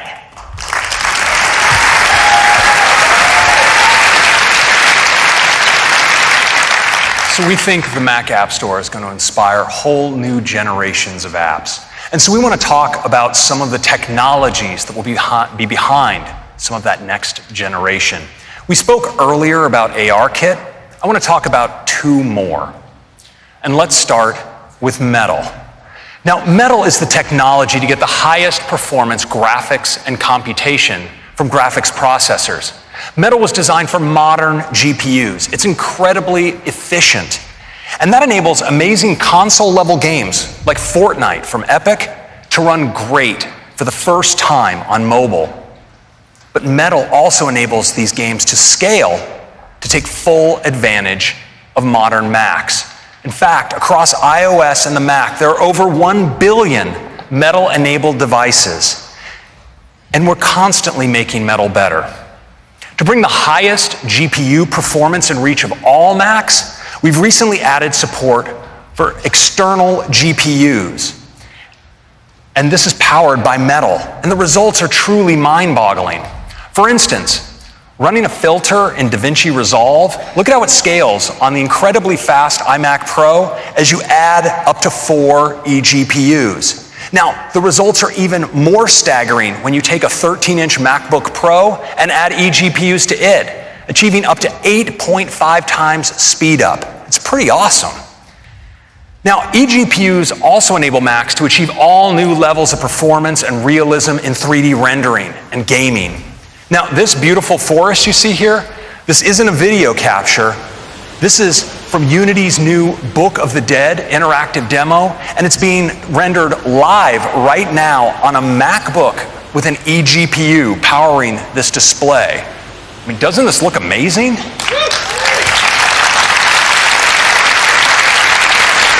Now, of course, because this is rendered live, we can check what's up ahead. So let's start walking. Now, Unity is using Metal's unified graphics and compute to generate real-time lighting and complex post-processing effects. So cool. And that's all rendered live on a MacBook running with an eGPU. It's pretty great.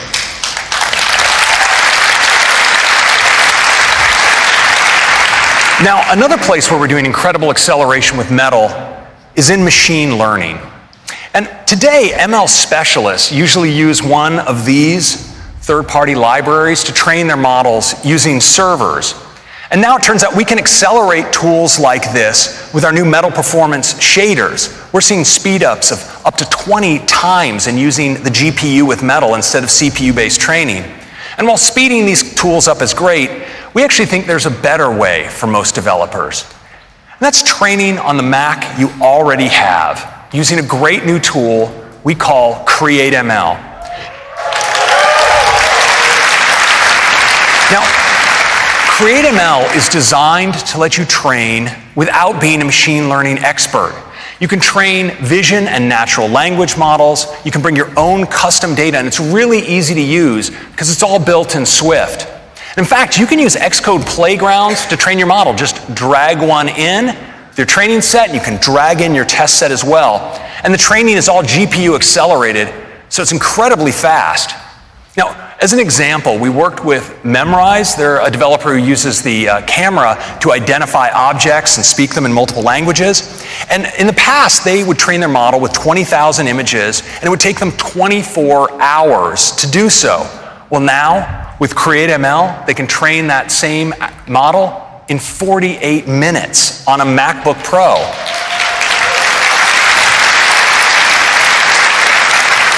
And on an iMac Pro, it's just 18 minutes. And what's even more incredible is that model, in the past for them, was 90 megabytes, and now it's just 3 megabytes. It's a huge difference.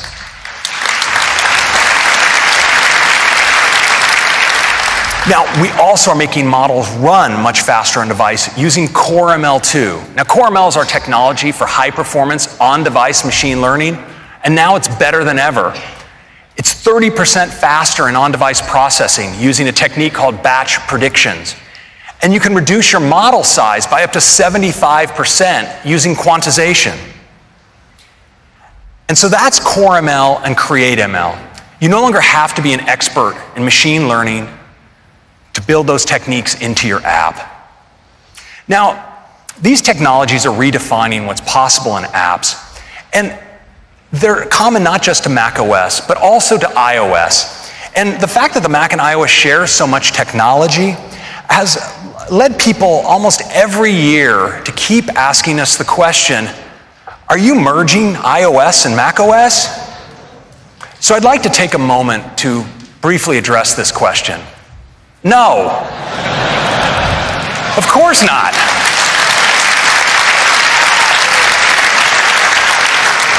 We love the Mac because and we love macOS because it's explicitly created to the unique characteristics of Mac hardware, like the ergonomics of the keyboard and the trackpad, the flexibility in displays and storage, and because of the power it exposes, it makes the Mac able to accomplish almost anything. So we think that this question is actually coming from something else. You know, Mac users have access to a rich set of great native applications, apps that take full advantage of the power of Mac technologies. But Mac users also use apps based on other technologies. We routinely access web-based experiences like Netflix that build on WebKit, the standards-based web technology in Safari. And we also run sometimes cross-platform games built on technology like Metal. And all of these platforms enrich the Mac user's experience. But we think there's room for one more. And so we'd like to give you a sneak peek of a multi-year project we have going on, because we see a huge opportunity for the Mac to tap into the world's most vital app ecosystem. It's called iOS. I think you might be familiar with it. Now, there are millions of iOS apps out there, and we think some of them would be absolutely great on the Mac, and Mac users would love to have them there.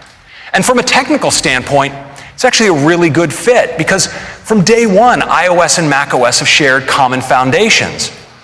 But iOS devices and Mac devices, of course, are different, and the user interfaces are somewhat different, and so the frameworks underneath are as well. And that makes today porting an app from one to the other some work. Well, we wanted to make this much easier.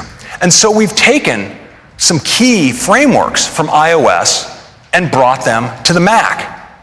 And we've adapted them to specific Mac behaviors like use of trackpad and mouse, window resizing, integration of things like copy and paste and drag and drop into the system services on the Mac. Now, phase one of this effort is to test it on ourselves. So this year in macOS, we've taken some of our own iOS apps and we've brought them to the Mac using this technologies to make sure it works well. You've actually heard about several of them earlier today. And it turns out they make fantastic Mac apps, and we were able to bring them to the Mac with very few code changes. Now, this is going to be coming to you developers next year, so you can easily bring your iOS apps to the Mac. And in the meantime, we hope you enjoy news, stocks, voice memos, and home in Mojave. Now, we're really excited about Mojave. From desktop stacks to Finder with gallery view, to enhanced screenshots and markup, news and home on the Mac for the first time, stocks, and of course, the redesigned Mac App Store. And of course, there's even more. Like APFS now supports Fusion and hard drives, and Safari tabs can now have favicons if you want them there. And of course, group FaceTime. So that's macOS Mojave. I hope you like it. I'm going to hand it back to Tim. Thank you so much. Thanks, Craig. Thank you, Craig. What a huge update to macOS, and what an extraordinary morning. We got started with iOS 12, with all new capabilities, including taking AR further than ever before, bringing Siri to any app with Siri shortcuts and screen time, and cool new communication features like Memoji and group FaceTime, and watchOS, now with walkie-talkie, activity competitions, new workouts, new Siri capabilities, and so much more. And Apple TV 4K, now with Dolby Atmos, some great new partnerships, and the ease of zero sign-on. And you're going to really love those new aerial screensavers. And macOS Mojave, with all new dark mode, great updates to desktop and Finder, enhanced privacy and security, and a completely redesigned Mac App Store. The updates will be available to our users this fall, and there will be developer betas for each of them after the keynote this morning. Thank you. Now, before we close, we wanted to celebrate you and the amazing work that you do. So we went out and talked to some of the most important people in your lives, the ones that know you the best. And we made a short video, and I'd love to run it for you now.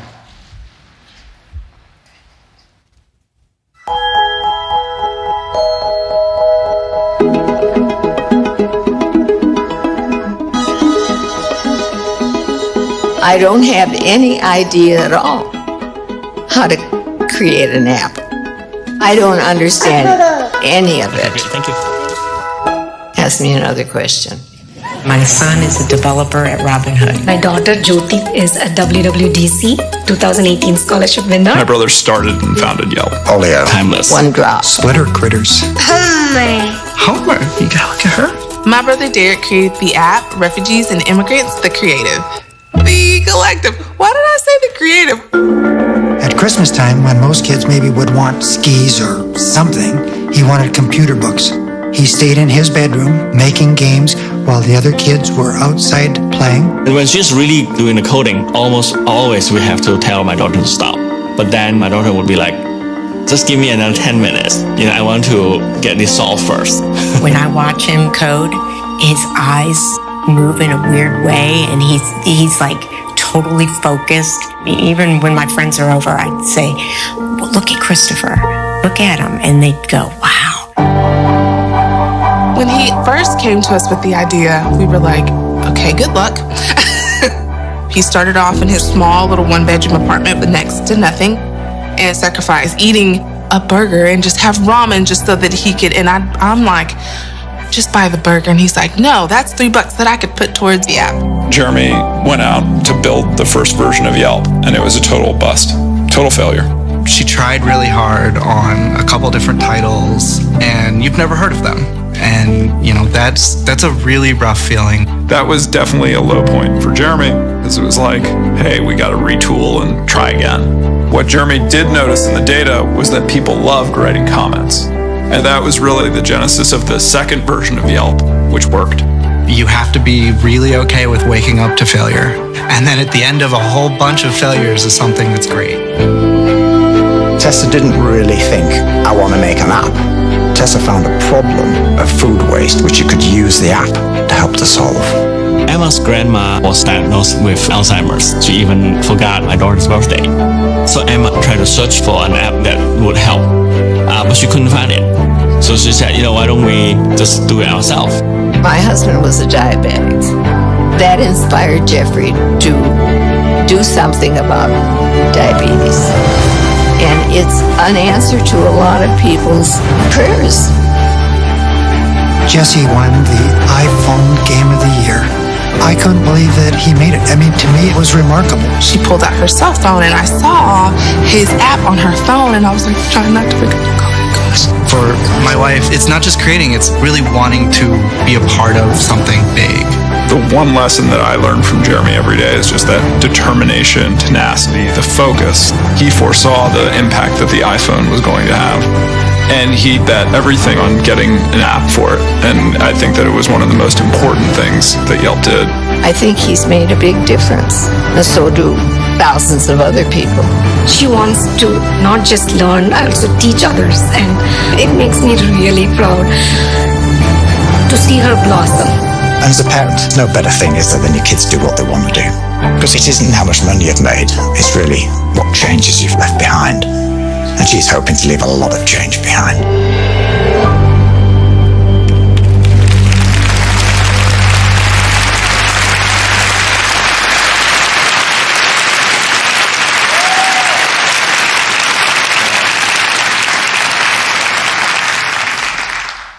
I love that video. And I'm pleased that some of the developers are in the audience this morning. Their stories are great examples of all of your passion and your creativity. We love the work you do and the impact that it has on the world. It inspires all of us at Apple deeply every day. On behalf of everyone at Apple, thank you.